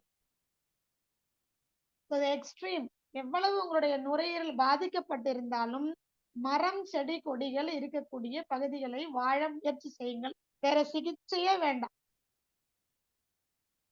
அவ்வளவுதான். அந்த அளவுக்கு உங்க உடல் தேவையான காற்று மூலகத்தை உள்வாங்கி தன்னைத்தானே சரி செய்து கொள்ளும். மூளைக்கு தேவையான ரத்த ஓட்டத்துல உங்களுக்கு ஆக்சிஜன் சப்ளை கிடைக்கும். இந்த காற்று நல்ல சுத்தமான காற்று ரத்தத்தில் கலந்து மூளையிலிருந்து உங்களுடைய உள்ளங்கால் வரைக்கும் போனா தன்னைத்தானே செல்கள் புதுப்பித்துக் கொள்ளும். நோய் தீர்ந்தே ஆகும். இதுல எந்த சந்தேகமும் கிடையாது. ஆக்சிஜன் உள்ள போச்சுன்னா ரத்த ஓட்டத்துல கலந்ததுன்னா போதும். ஒவ்வொரு செல்களும் ரெடியா இருக்கு, உள்ள வாங்கிக்கும். தன்னைத்தானே புதுப்பித்துக் கொள்ளும். ஒவ்வொரு உறுப்பும் தன்னைத்தானே புதுப்பித்துக் கொள்ளும். சோ உடல் முழுவதும் உங்களை நீங்க ஆரோக்கியமா வச்சுக்கணும்னா, நோயிலிருந்து நீங்க மீண்டு முழு உடல் ஆரோக்கியத்துக்கு நீங்க வரணும் அப்படின்னா, சுத்தமான காற்றுல நீங்க வசிக்கணும். சரி, வீட்டுக்குள்ள நிறைய திங்ஸ் வச்சிருந்தாலும் ஜன்னல்கள் இருக்கணும். நல்லா போட்டு போட்டு கர்டன்ஸ் போட்டு மறைச்சு வைக்காதீங்க. நான் எப்பவுமே சொல்வேன், தயவு செய்து வீடுகள்ல காசு விரயம் பண்ணி பொருள்களை வாங்க வேண்டாம். கர்டன் எல்லாம் தொங்க விடாதீங்க. அழகுங்கிறது ஆரோக்கியத்துல தான் இருக்கே தவிர திரைச்சீலையை தொங்க விடுறதுல கிடையாது. ஏன்னா காற்று உள்ளுக்குள்ள வந்து போறதை தடுக்கக்கூடியது. நாமளே காசு போட்டு வாங்கி நமக்கு கொல்லி வச்சுக்கிறோம்னு நம்ம சொல்வேன். எப்பவுமே நான் சொல்லுவேன், வீட்டுல தயவு செய்து பொருட்களை வாங்கி குவிக்காதீங்க. ஏற்கனவே நான் அந்த ஆஹ் நிறைய சொல்லியிருக்கேன். நமக்கு அந்த மழை நீரை பத்தி சொல்லியிருக்கேன் இல்லைங்களா? மழை நீர் அப்படிங்கிறது விர்ச்சுவல் வாட்டர். நிறைய பொருட்களை நாம பயன்படுத்த ஆரம்பிக்கிறதுனால, கன்சியூமர்ஸ் அதிகமா நம்ம ஆயிட்டதுனால என்ன பண்றாங்க? நிறைய பொருட்களை திரும்ப திரும்ப திரும்ப உற்பத்தி பண்ணி மண் வளத்தை, நீர் வளத்தை, காற்றினுடைய வளத்தை, நம்முடைய பஞ்சபூதங்களை என்ன பண்றாங்க? சுரண்டி எடுத்து நமக்கு பொருட்களாக கொடுக்குறாங்க. இந்த பொருட்களால நமக்கு காசு விரயம், உடல் ஆரோக்கிய குறைபாடு இல்லைங்களா? இந்த பொருட்கள்லாம் நம்ம வீட்டுக்குள்ள வாங்கி நம்ம ஸ்டாக் தான், ஏதாவது பயன்படுதா? ஒண்ணுமே இருக்காது. பெரும்பாலும் பாத்தீங்கன்னா கௌரவத்துக்காக, அழகுக்காக, இது ரெண்டுத்துக்காக தான் வாங்கி வச்சோம். இதையெல்லாம் எவ்வளவு குறைக்கிறோமோ அவ்வளவு நல்லது. நம்ம உடல்ல இருக்கக்கூடிய சக்தியை நம்ம வீணடிக்காம பாதுகாத்துக்க முடியும். சோ நம்ம உடல்ல நுரையீரல் அப்படிங்கிற காற்று மூலகம் அதிகமாக பாதிக்கப்படுவதற்கு காரணம், நாம வசிக்கக்கூடிய பகுதிகளில் நம்மளுடைய காற்றை, நம்ம உடல்ல இருக்கக்கூடிய காற்றுங்கிற சக்தியை கிரகித்து வாழக்கூடிய பொருட்கள். இதை தவிர்க்கணும். எவ்வளவுக்கு எவ்வளவு குறைக்க முடியுமோ குறைச்சுக்கோங்க. அல்லது நீங்க அந்த இடத்தை விட்டு வெளியில வந்துருங்க. முடிந்த வரைக்கும் வெளியில் வாழ்ந்து பழகுங்க. அப்ப இரவு தூங்கும் போது என்ன பண்ணுவீங்கன்னா, பல பேர் சொல்றாங்க மொட்டை மாடியில தூங்கும், பால்கனியில படுத்து தூங்கும். வீட்டுக்குள்ள சாமான்லாம் வாங்கி வச்சுட்டேன், தூக்கி எல்லாம் போட முடியாது, நிறைய காஸ்ட்லி அதெல்லாமே. பரவாயில்ல, நீங்க வீட்டை விட்டு வெளியில வந்துருங்க. மொட்டை மாடியில பாய் விரிச்சு கொசு வலை கட்டிட்டு தூங்குங்க. ஏன்னா ராத்திரிக்குள்ள உங்க உடல்ல நுரையீரல்ல இருக்கக்கூடிய நல்ல காற்று பிராணனை அது முழுக்கவும் கிரகிச்சிடும். அப்ப காலையில எழுந்துக்கும் போது எப்படி இருக்கும்? கண்ணெல்லாம் எரியும். நிறைய பேர் கேக்குறாங்க, எனக்கு வந்து தூக்கம் பத்தல. எப்படி பத்தும்? தூக்கம் எப்படி பத்தும்? நல்ல காற்று, நீங்க உங்க உடலுக்கு தேவையான காற்று சக்தி இருந்ததுன்னா மட்டும்தான் உங்களுக்கு நல்ல தூக்கம் வரும். ஆகாய சக்தி மட்டும் காரணம் கிடையாது நல்ல உறக்கத்துக்கு. பிசிக்கல் எக்ஸசைஸ் மட்டும், நல்லா நான் வாக்கிங் போயிட்டு வந்து எனக்கு தூக்கம் வந்துடும் கிடையாது. எங்க தூங்குறீங்க அப்படிங்கிற இடம் ரொம்ப முக்கியம். அடைச்சு போட்ட ரூம்ல தூங்குறீங்களா? நீங்க நல்லா 1.5 மணி நேரம் வாக்கிங் போயிட்டு வாங்க. நான் 8 நடைப்பயிற்சி நான் பண்ணியிருக்கிறேன். என் உடம்புல நல்லா எக்ஸர்சைஸ் ஆயிருக்கு. நான் ரொம்ப டயர்டா இருக்கேன். வந்து படுத்தா தூக்கம் வரும். அதிகபட்சம் ஒரு 2 மணி நேரம் இல்ல 3 மணி நேரம் தூங்குவீங்க அவ்வளவுதான். திரும்ப என்ன ஆகும்? அந்த இடத்துல இருக்கக்கூடிய பொருட்கள் உங்களுடைய காற்று பிராணனை உங்க உடம்புல இருக்கக்கூடிய காற்று சக்தியை கிரகிக்க ஆரம்பிச்சிருக்கும். அடைச்சு போட்ட ரூமா இருந்துன்னா வெளியில இருந்து நல்ல சுத்தமான காற்று உள்ள வராது. உள்ள இருக்கக்கூடிய காற்று வெளியில போகாது. பயன்படுத்தப்பட்ட பிராண சக்தி வெளியில போகாது. அப்போ என்ன ஆயிடும்? 3 மணி நேரத்துக்கு அப்புறம் அந்த ரூம்ல எம்ப்டி. உங்க சக்தியை கிரகிச்சு அந்த ரூம்ல இருக்கக்கூடிய பொருள் எல்லாம் வாழ்ந்துட்டு இருக்குது. சக்தி விரயமாகிட்டு இருக்குது. காற்று சக்தி விரயமாயிட்டு இருக்குது. ஆகாய சக்தி கிடைச்சது. உடலுக்கு நீங்க வாக்கிங் போனதுனால நல்ல சக்தி கிடைச்சது. எல்லாம் 3 மணி நேரத்துல தீர்ந்து போச்சு. அப்ப அதுக்கு மேல தூக்கம் வருமா? நெறைய பேர் சொல்றீங்க. 3 மணி நேரம் தூங்குறேங்க. ராத்திரி 10 மணி, 12 மணிக்கு அப்புறம் முழிப்பு வந்தா காலையில வரைக்கும் எனக்கு என்ன ஆகுது? தூக்கமே வரமாட்டேங்குது. அதுக்கப்புறம் 4 மணிக்கு ஆட்டோமேட்டிக்கா தூக்கம் வரும். ஏன்? அந்த டைம்ல ஆக்ஸிஜன், ஓசோன் ரொம்ப அதிகம். அது அங்க இருந்து பிச்சு உடைச்சுக்கிட்டு இடம் கிடைக்கும்போது உள்ளுக்குள்ள வர்றதுக்கு ட்ரை பண்ணும். அப்ப கொஞ்சம் அப்படியே தூக்கம் வரும். நம்மை காப்பாற்றுவதற்காக வெளியில இருக்கக்கூடிய சுத்தமான காற்று, ஓசோன் நம்ம வீட்டுக்குள்ள எங்கேயாவது இடுக்கு கிடைச்சுன்னா அது வழியா உள்ள வருது. அப்பதான் நீங்க கொஞ்சமா தூங்குறீங்க. அப்பவும் உங்க வீட்டுக்குள்ள இருக்கக்கூடிய அந்த பொருட்கள் தான் சக்தியை கிரகிக்குது. அத புரிஞ்சுக்கோங்க. சோ ஆழ்ந்த உறக்கம் வேணும். நல்ல சுத்தமான காற்றை நீங்க சுவாசிக்கணும். ஆரோக்கியமாக இருக்கணும் அப்படின்னு சொன்னா, காற்றோட்டம் இருக்கணும். உள்ள காற்று வர்றதுக்கும், வெளியில காற்று போறதுக்கும் நிச்சயமாக நீங்க இடம் குடுக்கணும். வாய்ப்பு குடுக்கணும். கர்டன்ஸ் போட்டு மறைக்க வேண்டாம். வேணும்னா கொசுவல அடிச்சுக்கோங்க. நல்ல காற்று உள்ள வரும். கெட்ட காற்று வெளியில போகும். இந்த வாய்ப்பை ஏற்படுத்துங்க. எவ்வளவு சீக்கிரம் முடியுமோ காலைல எழுந்து சுத்தமான காற்றுல கொஞ்சம் நடைப்பயிற்சி பண்ணுங்க. இல்ல உட்கார்ந்து நான் சொன்ன மாரி அந்த சுவாசிங்க, அந்த காற்றை உள்வாங்குங்க. அத கவனிங்க. உங்க நுரையீரல் எவ்வளவு பலப்படுது? செல்கள் எப்படி புதுப்பிக்குது? ஒரு 1/2 மணி நேரம் கவனிங்க. மூச்சை கவனிங்க. ஆட்டோமேட்டிக்கா அது தன்னுடைய வேலையை செய்துக்கும். அவ்வளவுதான் சரியா போகுது. இந்த நெறைய பேர் நுரையீரல் தொற்று உள்ளவங்க பார்த்தீங்கன்னா, காலையில அந்த நேரத்துல எழுந்துக்கிறதே இல்ல. நான் நெறைய பார்த்தேன். எல்லாரும் சொல்றதுன்னா, அந்த நேரத்துல எனக்கு காலையில எழுந்துட்டோம்னா, அப்புறம் பகல் ஃபுல்லா எனக்கு ரொம்ப ஒரு மாரி கண் எரியுது, இரிட்டேட் ஆகுது. திரும்ப திரும்ப தூக்கம் வந்துகிட்டே இருக்கு. இதுக்கெல்லாம் காரணம் நீங்க இரவு நேரத்துல அடைச்ச ரூம்ல தூங்குனது தானே தவிர, காலையில அதிகாலையில நேரத்துல எழுந்து வெளியில காற்றோட்டத்துல உட்காருவதோ, நடப்பதோ கிடையாது. இதுதான் நாள் முழுக்க கொஞ்சமாவது உங்கள ஆரோக்கியமா வச்சுக்குது. இதை தொடர்ந்து நீங்க பயிற்சி பண்ண அதிகாலையில் எழுந்து காற்றுல நல்ல சுத்தமான காற்றுல நீங்க நடைப்பயிற்சியோ, தியான பயிற்சியோ, மூச்சை கவனித்தலோ நீங்க பண்ணீங்கன்னா, வேற ட்ரீட்மெண்ட்டே வேணாம் நுரையீரல் தொற்றுக்கு. நுரையீரல் தன்னைத்தானே புதுப்பித்துக் கொள்ளும். நாம எப்பவுமே சொல்றோம். நீங்க தயவு செய்து உடம்ப சீண்டாம அதற்கான வாய்ப்பை குடுத்தீங்கன்னா போதும். அதுக்கு நீங்க கொஞ்சம் சப்போர்ட் பண்ணீங்கன்னா போதும்.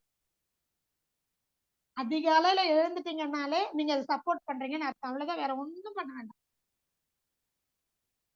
நம்மளுடைய முன்னோர்கள் காலத்துல ஏதாவது நுரையீரல்னா என்னன்னு தெரியுமா? காற்று மூலகம்னா என்னன்னு தெரியுமா? அதுக்கு துளசிய சாப்பிடணும், இத சாப்பிடணும், அந்த மருந்து, மாத்திரைகள் ஏதாவது தெரியுமா அவங்களுக்கு?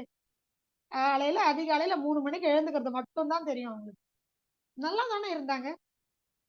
யாராவது ஆர்டிபிஷியல் ஸ்டெரிலைசேஷனுக்காக இல்லைன்னா காற்று ஆக்சிஜனை நோக்கி எங்கேயாவது ஓடுனாங்களா? ஆம்புலன்ஸ்லாம் வந்து போயிட்டு தான் நல்லா தானே இருந்தாங்க. 100 வயதையும் கடந்து ஆரோக்கியமா தானே வாழ்ந்தாங்க.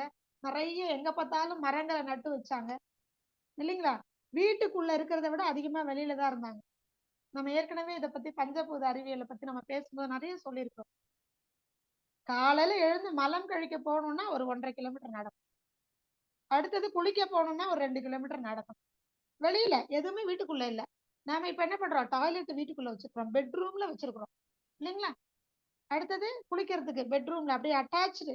இப்பல்லாம் அது இல்லன்னா வீடு குடித்தனம் போறதே இல்ல. அது பண்றோம். அதுக்கப்புறம் அவங்க என்ன பண்ணாங்க? குடிக்க தண்ணி வேணும்னா 2 கிலோமீட்டர் நடந்து போவாங்க. ஆத்துல போய், ஓடையில போய், கிணத்துல போய், இல்ல எங்கேயாவது போய் பொது கிணத்துல போய் இறைச்சு தூக்கிட்டு வருவாங்க. குடிக்கிற தண்ணிக்கு வெளியில போகணும். சம்பாதிக்கிறதுக்கு காடு மேடுன்னு போய் விறகெல்லாம் எடுத்துட்டு வரணும். அங்க போய் என்ன பண்ணணும்? ஏறு உழுதுட்டு வரணும். அல்லது ஏதாவது வேலை பண்ணிட்டு வரணும். அதுவுமே வீட்ட விட்டு ரொம்ப தூரம். நடைப்பயணம். வண்டி வாசியில போல. அப்போ நெறைய காற்று மாசுபாடு கிடையாது. சோ எங்கேயா இருந்தாலும் வீட்ட விட்டு வெளியில தான். எல்லாம் முடிஞ்சுட்டு ராத்திரி சாப்பிடுறதும் பாத்தீங்கன்னா எல்லாம் நிலா வெளிச்சத்தை சட்டி பானையெல்லாம் தூக்கிட்டு வந்து வச்சு அங்கேயே கரைச்சி அப்படியே குடிச்சிட்டு என்னதுங்க நில ஒளி. அப்போ சூரியன் அஸ்தமிக்கிறதுக்கு முன்ன சாப்பிட்டு முடிச்சு ராத்திரி ரோட்ல ஸ்ட்ரீட் லைட் போடுற டைமுக்கு எல்லாம் ரோட்லயே என்ன பண்ணுவாங்க, ஓலைப்பாயை விரிச்சு போட்டு படுத்து தூங்கிடுவாங்க. சோ வீட்டுக்குள்ள இருக்கிற நேரம் எப்போ, யாராவது வீட்டுக்கு வந்தாங்கன்னா வாங்கன்னு வீட்டுக்குள்ள கூப்பிட்டுட்டு போய் உட்கார வைக்கிறது. பெரும்பாலும் சமைக்கிற நேரம் மட்டும் இருக்கும். அதுவுமே அடுக்கலைன்னு பின்பக்கமா காற்றோட்டமான இடத்துல தான் இருக்கும். வீட்டுக்குள்ள இருக்காது. ஏதாவது சில சாமான்களை பாதுகாத்து வைக்கிறதுக்கு உடை மாற்றுவதற்கு தான் வீடு பயன்படுது. மற்றது எல்லாம் வெளியில தான் நடந்துச்சு. அதனால அவங்க ஆரோக்கியமா இருந்தாங்க. எளிமையான வாழ்க்கை. இந்த பஞ்சபூதங்களோடு இணைந்த வாழ்க்கை. ஆரோக்கியமாக இருந்தார்கள். காற்று மூலகம் மட்டும் இல்ல, மற்ற எந்த பஞ்சபூதங்களும் பாதிப்புக்கு உள்ளாகவே இல்லை. அப்படி பாதித்திருந்தாலும் தன்னைத்தானே சரி செய்து நீண்ட ஆயுளை நிறைந்த ஆரோக்கியத்தை கொடுத்தது. அப்படி ஒரு வாழ்க்கையை நாமெல்லாம் வாழணும். முடிந்த வரைக்கும் எளிமையான வாழ்க்கை. நம்மளுடைய சக்தியை விரயமாக்காத ஒரு வாழ்க்கை. நாம இன்னைக்கு தெரிஞ்சே நம்மளுடைய சக்தியை விரயமாக்குறோம்னு சொன்னா வீட்டுக்குள்ள வாங்கி போட்டு எல்லாத்தையும் அடைச்சு வச்சிருக்கோம் பாருங்க, அதுதான். அது செய்து ஒரு ஸ்டோர் ரூம் கட்டி எல்லாத்தையும் தூக்கி அதுக்குள்ள போடுது. வெட்டி கௌரவத்தையும் புகழையும் அழகையும் இனியெல்லாம் நம்ம பார்க்கணும். ஆரோக்கியம்தான் நிரந்தரமான அழகு. நான் கடந்த வகுப்புல கூட ஒண்ணு சொல்லியிருக்கிறேன். யாரெல்லாம் ஆரோக்கியமா இருக்காங்களோ அவங்க எல்லாம் கோடீஸ்வரங்க. அவங்க எல்லாம் கோடீஸ்வரன். இனி வரக்கூடிய காலங்கள்ல அதுதான் உண்மை. ஆரோக்கியமா எழுந்து பார்த்து வாங்கன்னு சிரிச்சு யார் கூப்பிடுறாங்களோ அவங்கதான் கோடீஸ்வரன். சும்மா இல்லாம இயல்பான ஒரு புன்னகை உடம்புல வரணும், முகத்துல வரணும்னா உண்மையாலுமே மனசுல ஒரு அமைதி இருக்கணும். உடல் ஆரோக்கியமா இருக்கணும். புத்தி தெளிவா இருக்கணும். அது எப்ப கிடைக்கும்? குறைவான சிக்கனமான எளிமையான வாழ்க்கையில முடிந்த வரைக்கும் வீட்டிற்கு வெளியில எவ்வளவு புழங்குறோமோ அப்பதான் ஆரோக்கியமான வாழ்க்கை. சுத்தமான காற்று வீட்டுக்குள்ளேயும் இருக்கு. ஆனா பொருட்களை குறைத்துக் கொள்ளுங்கள். அவ்வளவுதான். இது முக்கியமானது. இரண்டாவது, வீட்டை விட்டு வெளியில வாங்க. எவ்வளவு முடியுமோ வெளியில இருக்கக்கூடிய பஞ்சபூத சக்தியை உள்வாங்கி ஆரோக்கியமா இருக்கிறதுக்கு முயற்சி பண்ணுங்க. அமைதியா இருந்து பழகுங்க. தனித்திருந்து பழகுங்க. எத்தனை பேருக்குள்ள இடையில இருந்தாலும் நீங்க தனித்திருந்து பழகுங்க. அமைதியா இருந்து பழகுங்க. பொறுமையா நிதானமா தெளிவா இருந்து வாழ்ந்து பழகுங்க. அப்போ காற்று மூலகம் என்னவா இருக்கணும்? ஆரோக்கியமாக இருக்கும். இது முதலாவது சிகிச்சை. உங்களுடைய சுவாசத்தை கவனிக்கிறது 3 மணிலிருந்து 5 மணிக்குள்ள காலையில அதிகாலையில வீட்டை விட்டு வெளியில வரணும். மொட்டை மாடிக்காவது வரணும். வீட்டிற்குள் இருக்க வேண்டாம். இது முதலாவது சிகிச்சை. நீங்க ஆரோக்கியத்துக்கு அடி எடுத்து வச்சுட்டீங்கன்னு அர்த்தம். உங்களுக்கு சைனசைட்டிஸ் ஆரம்பிச்சு ஆஸ்மா வரைக்கும் என்ன நோய் தொற்று வேணா இருக்கட்டும் உங்க நுரையீரலுக்கு, இத பண்ணுங்க. இரண்டாவது, வீட்டுக்குள்ள இருக்கக்கூடிய நேரங்கள்ல முடிந்த வரைக்கும் அறைகள்ல குறைவான பொருட்களை மட்டும் புழங்க ஆரம்பிச்சுங்க அப்படின்னு உங்களுடைய பிராண சக்தி உங்க உடல்ல அந்த காற்று மூலகம் சேமித்து வைக்கப்படும். பாதிப்புக்கு உள்ளாகாம சேமித்து வைக்கப்படும். இது இரண்டாவது. மூன்றாவது, முடிந்த வரைக்கும் எவ்வளவு முடியுமோ அவ்வளவு நீங்க குடிக்கக்கூடிய தண்ணி இயற்கையான தண்ணீராக இருக்கட்டும். அதிலும் நல்ல காற்று பிராணன் உங்களுக்கு இருக்கு. சுத்தமான பிராண சக்தி இருக்கு. வைட்டல் எனர்ஜி இருக்கு. உங்களுடைய நுரையீரலை காற்று மூலகத்தை பாதுகாக்கும். இயற்கையான நீர். முதலாவது நம்ம சொல்றது மழை நீர். அடுத்தது பழங்கள்னு சொன்னோம்னா உலகத்திலேயே சிறந்தது தேங்காயும் பழங்களும் தான். அப்படிப்பட்ட உணவுகளை எடுத்துக்கோங்க. முடிந்த வரைக்கும் தண்ணிய கொதிக்க வைக்காம பழங்கள், காய்கறிகள், இயற்கை உணவு அதிகமா எடுத்துக்கிட்டு, அதாவது இயற்கையில கிடைக்கக்கூடியது அப்படியே புசிக்கிறது, அப்படியே சாப்பிடுறது. இதெல்லாம் நம்மளுடைய காற்று மூலகத்தை பாதுகாக்கும். அடுத்தது, நல்ல காற்றோட்டமான இடத்துல தூங்குறது. இரவு முழுக்க காற்று மூலகம் நம்ம உடல்ல சுத்தமாயி தன்னைத்தானே புதுப்பித்துக் கொள்வதற்கு நல்ல ஓப்பன் ஸ்பேஸ்ல காற்றோட்டமான அறையில் தூங்குவது. இது ரொம்ப முக்கியமானது. அடுத்தது, யாருக்கெல்லாம் தெரியுமோ அல்லது நம்ம காலைச்சக்கரம் குழுவினருக்கு சொல்லவே வேண்டியதில்லை. நமக்கெல்லாம் நல்ல பிராணாயாமம் தெரியும். அதுல ரொம்ப முக்கியமான ஒரு பிராணாயாமம், இப்ப அவசியமான ஒரு பிராணாயாமம் என்ன அப்படின்னு சொன்னா சீத்தளி அப்படிங்கிற பிராணாயாமம். எதுக்காக சொல்றேன்? இப்போ ஒரு பெரிய அச்சுறுத்தல் வந்துட்டு இருக்கு. என்னன்னா இந்த வருடம் 3 மாதங்களுக்கு ரொம்ப அளவு இயல்பை விட அதிகமான வெயில் துவங்குது. ஏன்னா மழையும் குறைவு, நமக்கு பனி ரொம்ப ஜாஸ்தியா இருந்தது. இப்ப என்ன ஆயிடுச்சு அப்படின்னு சொன்னா, வெயில் அதிகமா இருக்க போகுது. சூரிய வெப்பம் அதிகமான தாக்கத்தை ஏற்படுத்த போகுது. அப்போ என்ன வேணும் நமக்கு அப்படின்னு சொன்னா, பெரும்பாலும் பாத்தீங்கன்னா, சூடு அதிகமா இருக்கும்போது கொஞ்சம் காற்றினுடைய அளவு கொஞ்சம் குறையும். இல்லன்னா அந்த காற்றே பாத்தீங்கன்னா சூடா தான் இருக்கும். அப்ப நாம என்ன பண்ணணும்னா, எவ்வளவு முடியுமோ அதிகாலை நேரத்துல நம்ம அந்த சுத்தமான காற்றை சுவாசிச்சு பழகிட்டோம் அப்படின்னு சொன்னா, நமக்கு முடிந்த வரைக்கும் நமக்கு அந்த வெப்பத்தினுடைய தாக்கத்தை நம்மளால தாங்கிக் கொள்ள முடியும். அப்ப என்ன பண்ணணும், குடிக்கிறது குளிர்ந்த தண்ணீர், குளிப்பது குளிர்ந்த நீர், அதிலேயே குளிக்கிறது, அதெல்லாம் கொஞ்சம் பார்த்துக்கோங்க. தண்ணீரில் மூழ்கி குளிக்கிறத பழக்கப்படுத்திக்கோங்க. தேடி பாருங்க. பக்கத்துல வாய்ப்பு இருக்கிறவங்க வாரம் 1 நாளாவது நீர்நிலைகளுக்கு போய் கிணறு, குளம், ஆறு இந்த மாரி இடங்களுக்கு போய் நல்லா மூழ்கி குளிக்கிறதுக்கு முயற்சி பண்ணுங்க. வெளியில அதிகமா வராதீங்க. சூடான காற்றை சுவாசிக்கும்போது உடல் சூடு அதிகமாகி, ரத்த குழாய்கள்ல ஆக்ஸிஜன் வந்து சூடாகும் பொழுது உங்களுக்கு நெறைய தொந்தரவுகள் வருது. ஹீட் ஸ்ட்ரோக் எல்லாம் அதனால தான் வருது. சூடு மட்டும் காரணம் இல்ல, அந்த காற்றும் சூடாகி போகும். மண்ணு சூடாகி போயிடும். ஆகாய சக்தி எல்லாமே சூடாயிடும். சூரியனுடைய தாக்கம், அந்த வெப்ப கதிர்களுடைய தாக்கம் அந்த அளவுக்கு நம்ம உடலை பாதிக்கும். அதனால எவ்வளவு முடியுமோ நெறைய பழங்களை சாப்பிடுங்க. பழைய சோறு தண்ணிய குடிங்க. இதுலலாம் சுத்தமான பிராணன் நமக்கு கிடைக்கும். இயற்கையாக கிடைக்கக்கூடியது அப்படியே நம்ம எவ்வளவுக்கு எவ்வளவு உள்வாங்கிக்கிறோமோ, அந்த அளவுக்கு காற்று பிராணன், காற்று சக்தி உங்க உடம்புக்கு தேவையான அளவு கிடைக்கும். காற்றினுடைய பற்றாக்குறையினால் வரக்கூடிய நோய் தொற்றுகள் குறைந்து போகும். இப்ப நாம நினைச்சிருக்கோம் நுரையீரல் மட்டும் தான் காற்றை வந்து எடுத்துக்கிட்டு நமக்கு வந்து பலனை குடுக்குது. கிடையாது. தலையில இருந்து கால் வரைக்கும் ரத்தத்தில் சூடு அதிகமாகுது. காற்று குறைந்து போச்சு அப்படின்னு சொன்னாலே பாதிப்பு தான். காற்று ரத்தத்தில் குறைந்து போச்சு அப்படின்னு சொன்னா, ஹீட் ஸ்ட்ரோக் வரும், பிரெயின் ஸ்ட்ரோக் வரும், கார்டியாக் அரெஸ்ட் வரும், ஆஸ்தமேட்டிக் அட்டாக் வரும், பாரலைட்டிக்ன்னு சொல்றோம்ல அது ஏற்படும். இல்லைங்களா? வெரிகோஸ் வெயின் நம்ம சொல்றோம்ல, ஆக்ஸிஜன் குறைவுனால, காற்று மூலகம், காற்று சக்தி குறைந்து போவதனால தான் பல நோய்கள் வருது. அதனால தான் இவ்வளவு நான் விளக்க சொல்லிட்டு இருக்கேன். தயவு செய்து காற்றோட்டமான இடங்களில் வசித்து பழகுங்கள். குறைவான முடிந்த வரைக்கும் காட்டன் டிரெஸ், பருத்தி ஆடைகளை பயன்படுத்த முயற்சி செய்யுங்கள். பாலித்தீன் ட்ரெஸ்ஸஸ தூக்கி ஓரமா வச்சிருங்க. குளிர் நாளைக்கு போட்டுக்கலாம். எப்பவுமே காற்றோட்டமான உடை, காட்டன் உடை தான் சிறந்தது. அதுவும் குறிப்பாக இனி வரக்கூடிய காலங்கள்ல நமக்கு வெப்பம் உள்ளிருந்து வெளியேறுவதற்கு அந்த காட்டன் பருத்தி ஆடைகள் தான் நமக்கு உதவி செய்யும். நீங்க பாலிஸ்டர் ட்ரெஸ் போட்டீங்கன்னா அதுவே ஹீட்ட ப்ரொடியூஸ் பண்ணும்.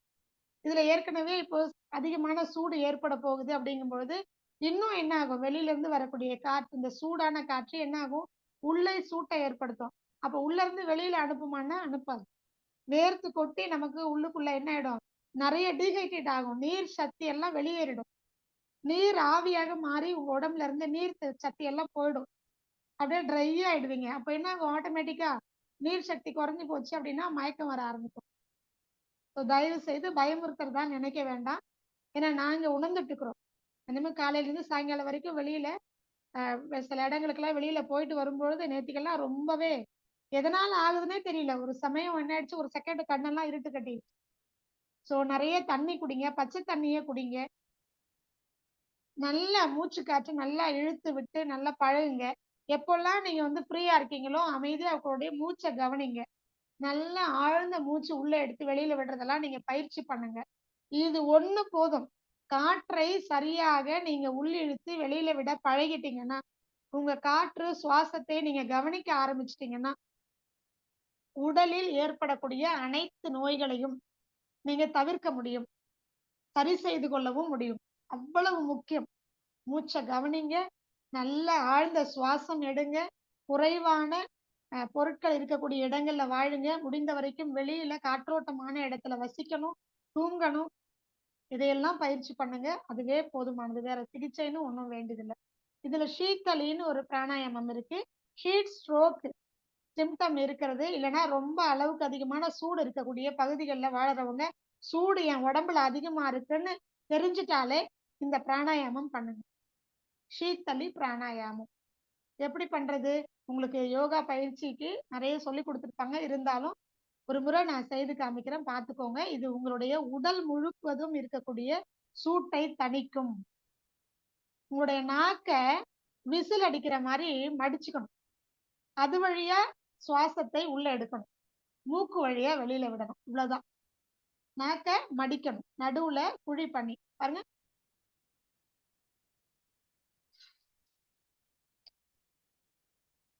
இவ்வளவுதான். நாக்க ஃபோல்ட் பண்ணி அது வழியா காற்றை இழுக்கும் போதே நமக்கு எப்படி இருக்கு? சில்லுன்னு இருக்கா? ஏன்னா நாக்குல என்ன இருக்கு? உமிழ்நீர் இருக்கு இல்லைங்களா? அப்போ அந்த உமிழ்நீரோடு சேர்ந்து வெளிப்புற காற்று உள்ள போகும்போதே குளிர்ச்சி ஆயிடும். அதை கடந்து போகும் பொழுது, அந்த நாக்கு மடிச்சிருக்கோம்ல, அதை கடந்து இந்த காற்று உள்ள போகும் பொழுதே என்ன ஆயிடும்? சில்லுன்னு ஆயிடும், குளிர்ச்சி ஆயிடும். அதுக்கப்புறம் மூக்கு வழியா வெளியில விடுது. இவ்வளவுதான். சோ சீத்தளி பிராணாயாமம் எல்லாருக்கும் தெரியும். இந்த பிராணாயாமமே மத்தியான வேளையில நீங்க இந்த சுவாச பயிற்சியை நீங்க பண்ண ஆரம்பிச்சிட்டீங்கனாலே உடல் சூடு தணிந்து போகும். நாடி சோதன் அல்லது நாடி சுத்தி பிராணாயாமம் இருக்கு. கிட்டத்தட்ட நம்ம உடம்புல எவ்வளவு இருக்கு? நாடிகள் இருக்கு. 72,000 நாடிஸ். இதுல இடகலை, பிங்களை, சுழுமுனைங்கிறது 3 எல்லாருக்கும் தெரிஞ்சது. மற்றதெல்லாம் 72,000 நாடிகளும் இதுல என்ன ஆகும்னா சுத்தமாகும். சுத்தம் அனுலோமா விலோமான்னு இதுக்கு இன்னொரு பேர். சோ இதுல என்ன பண்ணுவோம் நம்ம? பண்றது பாத்தீங்கன்னா இடது பக்கமும் வலது பக்கமும் மூடி திறந்து சுவாசத்தை உள்ள எடுத்து வெளியில விடுறது, இததான் பண்ணுவோம். சில நேரங்கள்ல வந்து கண்ட்ரோல் பண்ணுவோம், அடக்கி வைப்போம். சில நேரங்கள்ல வந்து வெளிவிட்டதுக்கு அப்புறம் எம்டி பண்ணுவோம். நாடி சுத்தி பிராணாயாமம் தெரிந்தவர்கள் பண்ணலாம்.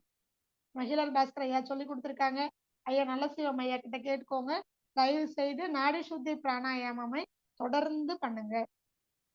உங்களுடைய நாடிகள் 72,000 நாடிகளும் சுத்தமாச்சு அப்படின்னா நோய் வரவே வராது, வரவே வராது. நோயற்ற வாழ்வு குறைவற்ற செல்வம். அதுக்கு நாம தெரிஞ்சுக்க வேண்டியது என்னன்னா, நாடி சுத்தி பிராணாயாமம் சுத்தமாயிடும். 72,000 நாடிகள் சுத்தமாயிடுச்சுன்னா நம்ம உடலை சுற்றி அந்த பிராணிக் பாடின்னு சொல்றோம் பார்த்தீங்கன்னா, பிராண உடல்.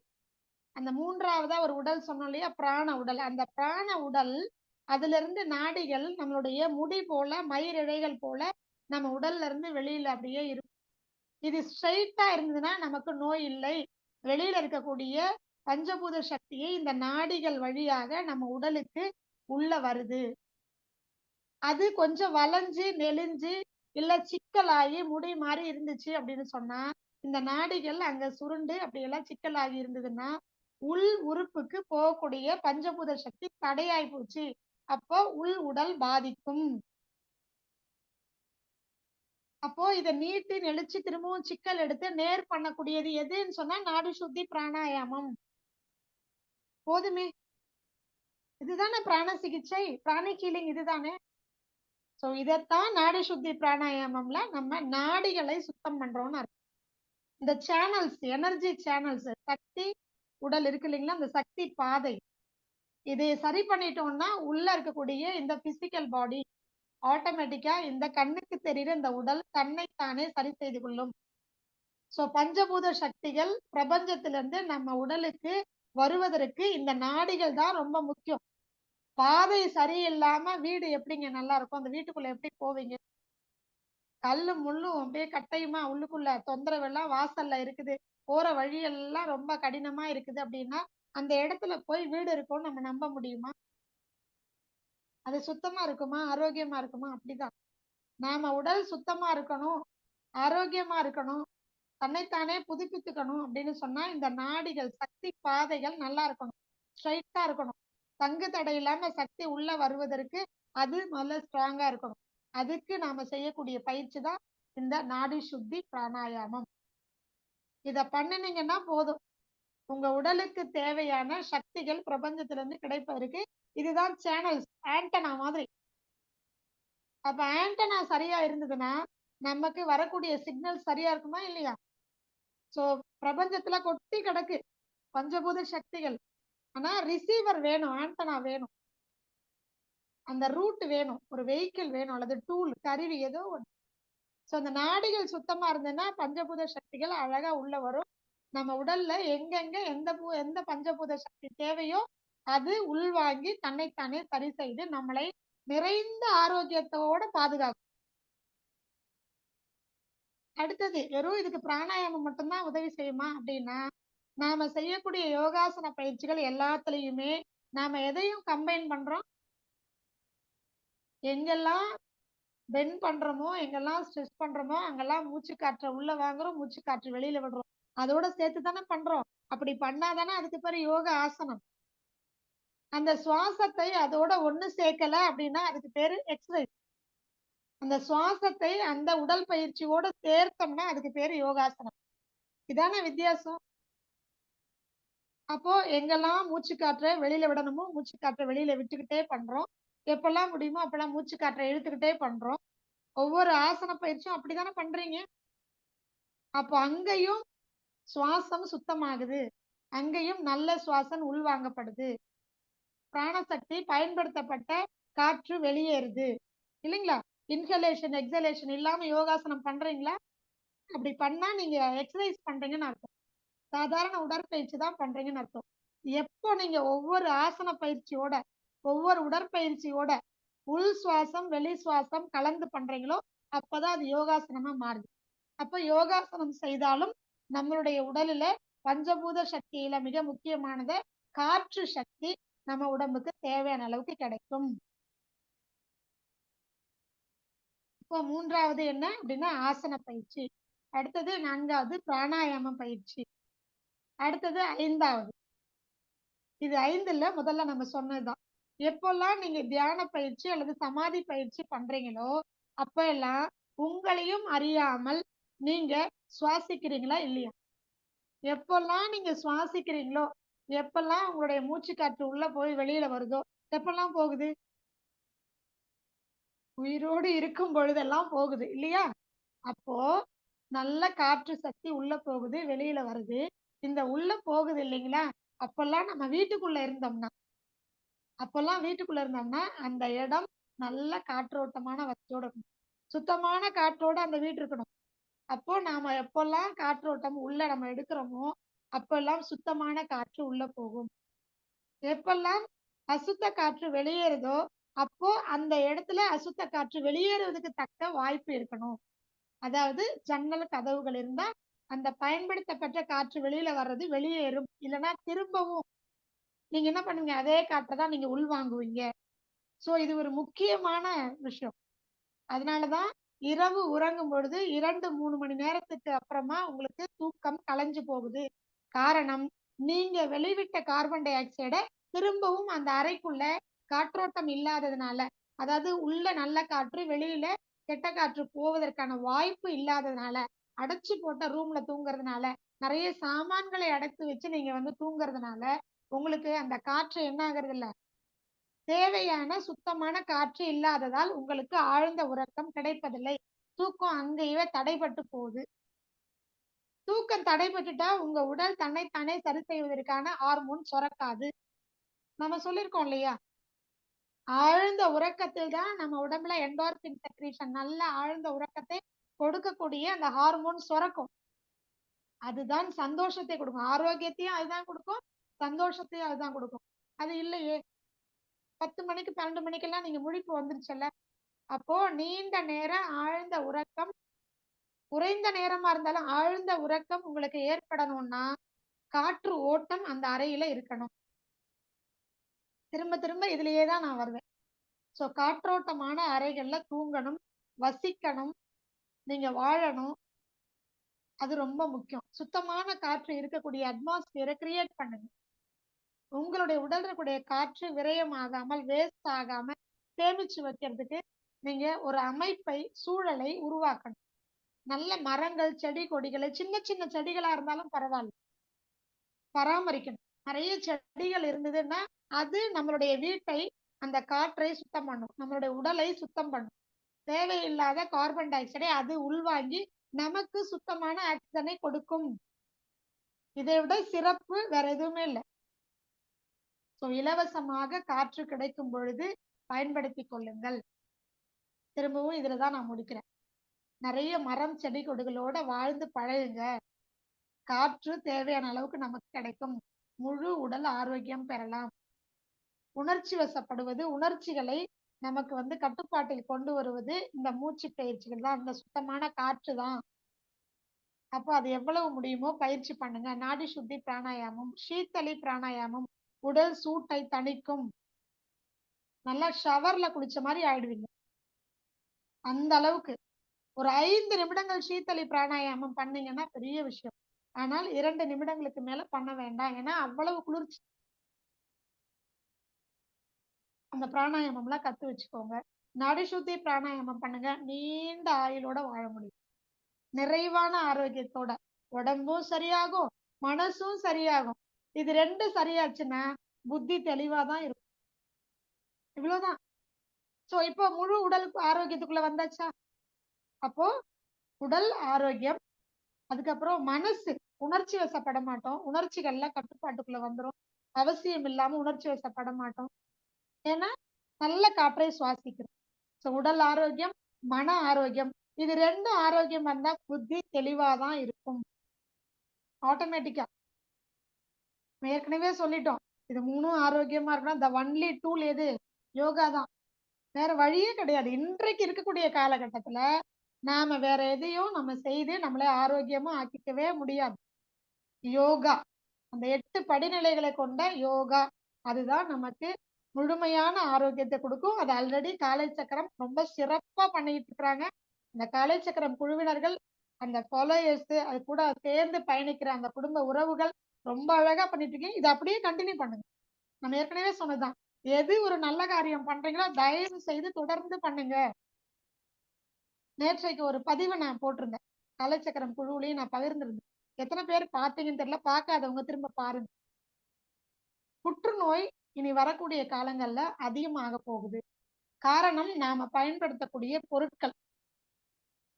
நம்ம காலையில யூஸ் பண்ணக்கூடிய பேஸ்ட்ல ஆரம்பிச்சு இரவு யூஸ் பண்ணக்கூடிய கொசுவர்த்தி வரைக்கும், சமையல் கட்டுல பயன்படுத்தக்கூடிய நம்ம இந்த மைக்ரோவேவ் ஓவனு, அலுமினிய cooker, fry pan, nonstick dosa கல்லு, நான்ஸ்டிக் கடாயி, இதெல்லாம் ஷாம்பு, கிரீம்ஸ், இது எல்லாமே எல்லாமே குழந்தைங்களுக்கு வாங்கி கொடுக்குற French fries, chips, chicken, fried chicken, இதுல நிறைய அவர் சொல்லியிருக்கிறார்.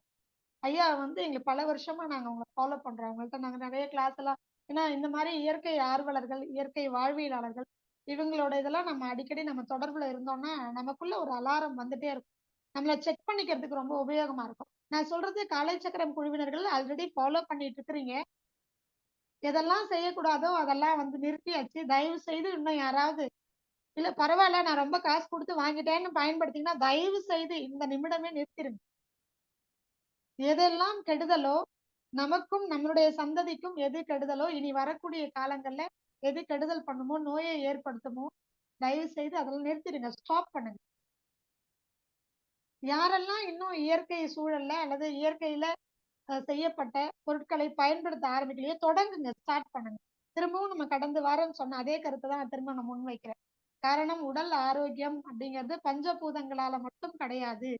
இந்த பஞ்சபூதங்களையும் பிரபஞ்சத்தையும் கெடுக்கக்கூடியது நாம பயன்படுத்தக்கூடிய பல பொருட்கள். அதுல இருந்து வெளியில வாருங்க. இயற்கையோடு சார்ந்த பல விளை பொருட்கள் இருக்கு, பல பொருட்கள் இருக்கு. அதையெல்லாம் பயன்பாட்டுக்கு கொண்டு வாங்க, ஆரம்பிங்க.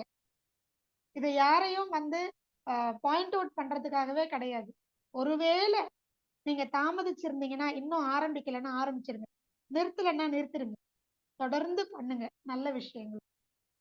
இதற்கு இயற்கை நிச்சயமா அதற்கான ஒரு அங்கீகாரத்தை உங்களுக்கு கொடுக்கும். மற்றவர்களுக்கும் இந்த கருத்துக்களை கொண்டு போய் பரிமாறுங்க. திரும்ப திரும்ப காலை சக்கரத்தில் வரக்கூடிய விஷயங்கள் எதுவுமே சும்மா கேட்டுட்டு போற விஷயங்களே கிடையாது.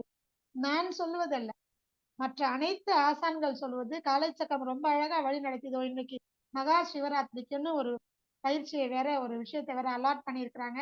இந்த விஷயங்கள் எல்லாமே சாதாரண விஷயங்களே இல்ல. சாதாரண தனிப்பட்ட ஒரு மனிதனால இதை நிகழ்த்தவே முடியாது.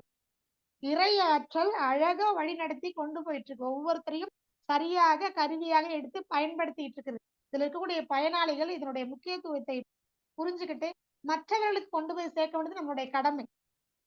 அனைவருக்கும் கொண்டு போய் சேருங்க. தினமும் யோகாசன பயிற்சிகள் செய்துட்டு இருக்கிறோம். இதை தொடர்ந்து நாங்க செய்துட்டே இருக்கோம். எங்களோட சேர்ந்து பண்ணுங்க.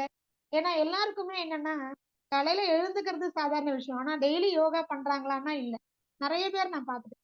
ஒரு 2 நாள் பண்ணுவாங்க, 3 நாள் பண்ணுவாங்க, தொடர்ந்து பண்றதே இல்லை. காலை சக்கரம்ல இந்த ஒரு அருமையான வாய்ப்பு. தினமும் 5:30 மணிக்கு யார் வந்தாலும் வரலனாலும் குருநாதர் ஆரம்பிச்சிருவார். எத்தனை பேர் இருக்காங்க, இத்தனை பேர் இருக்காங்களா, இவங்க பண்றாங்களா இல்லையா, அதெல்லாம் கிடையாது. பாரபட்சம் இல்லாத இயற்கை நமக்கு கொடுக்கக்கூடிய கொடை மாதிரியே இந்த காலை சக்கரம் கொடுத்துட்டு இருக்குது. எந்த ஒரு எதிர்பார்ப்பும் இல்லாத பயன்படுத்திக்கோங்க. மற்றவர்கள் பயன்படுத்துவதற்கான வாய்ப்பை, பகிர்தலை நம்மளுடைய கடமை. தயவு செய்து செய்யுங்க. சரிங்களா? நன்றி. இன்றைக்கு காற்றை பத்தி, இந்த சிகிச்சையை பத்தி நம்ம எவ்வளவு முடியுமோ இந்த வகுப்புல பகிர்ந்துட்டு இருக்கிறோம்.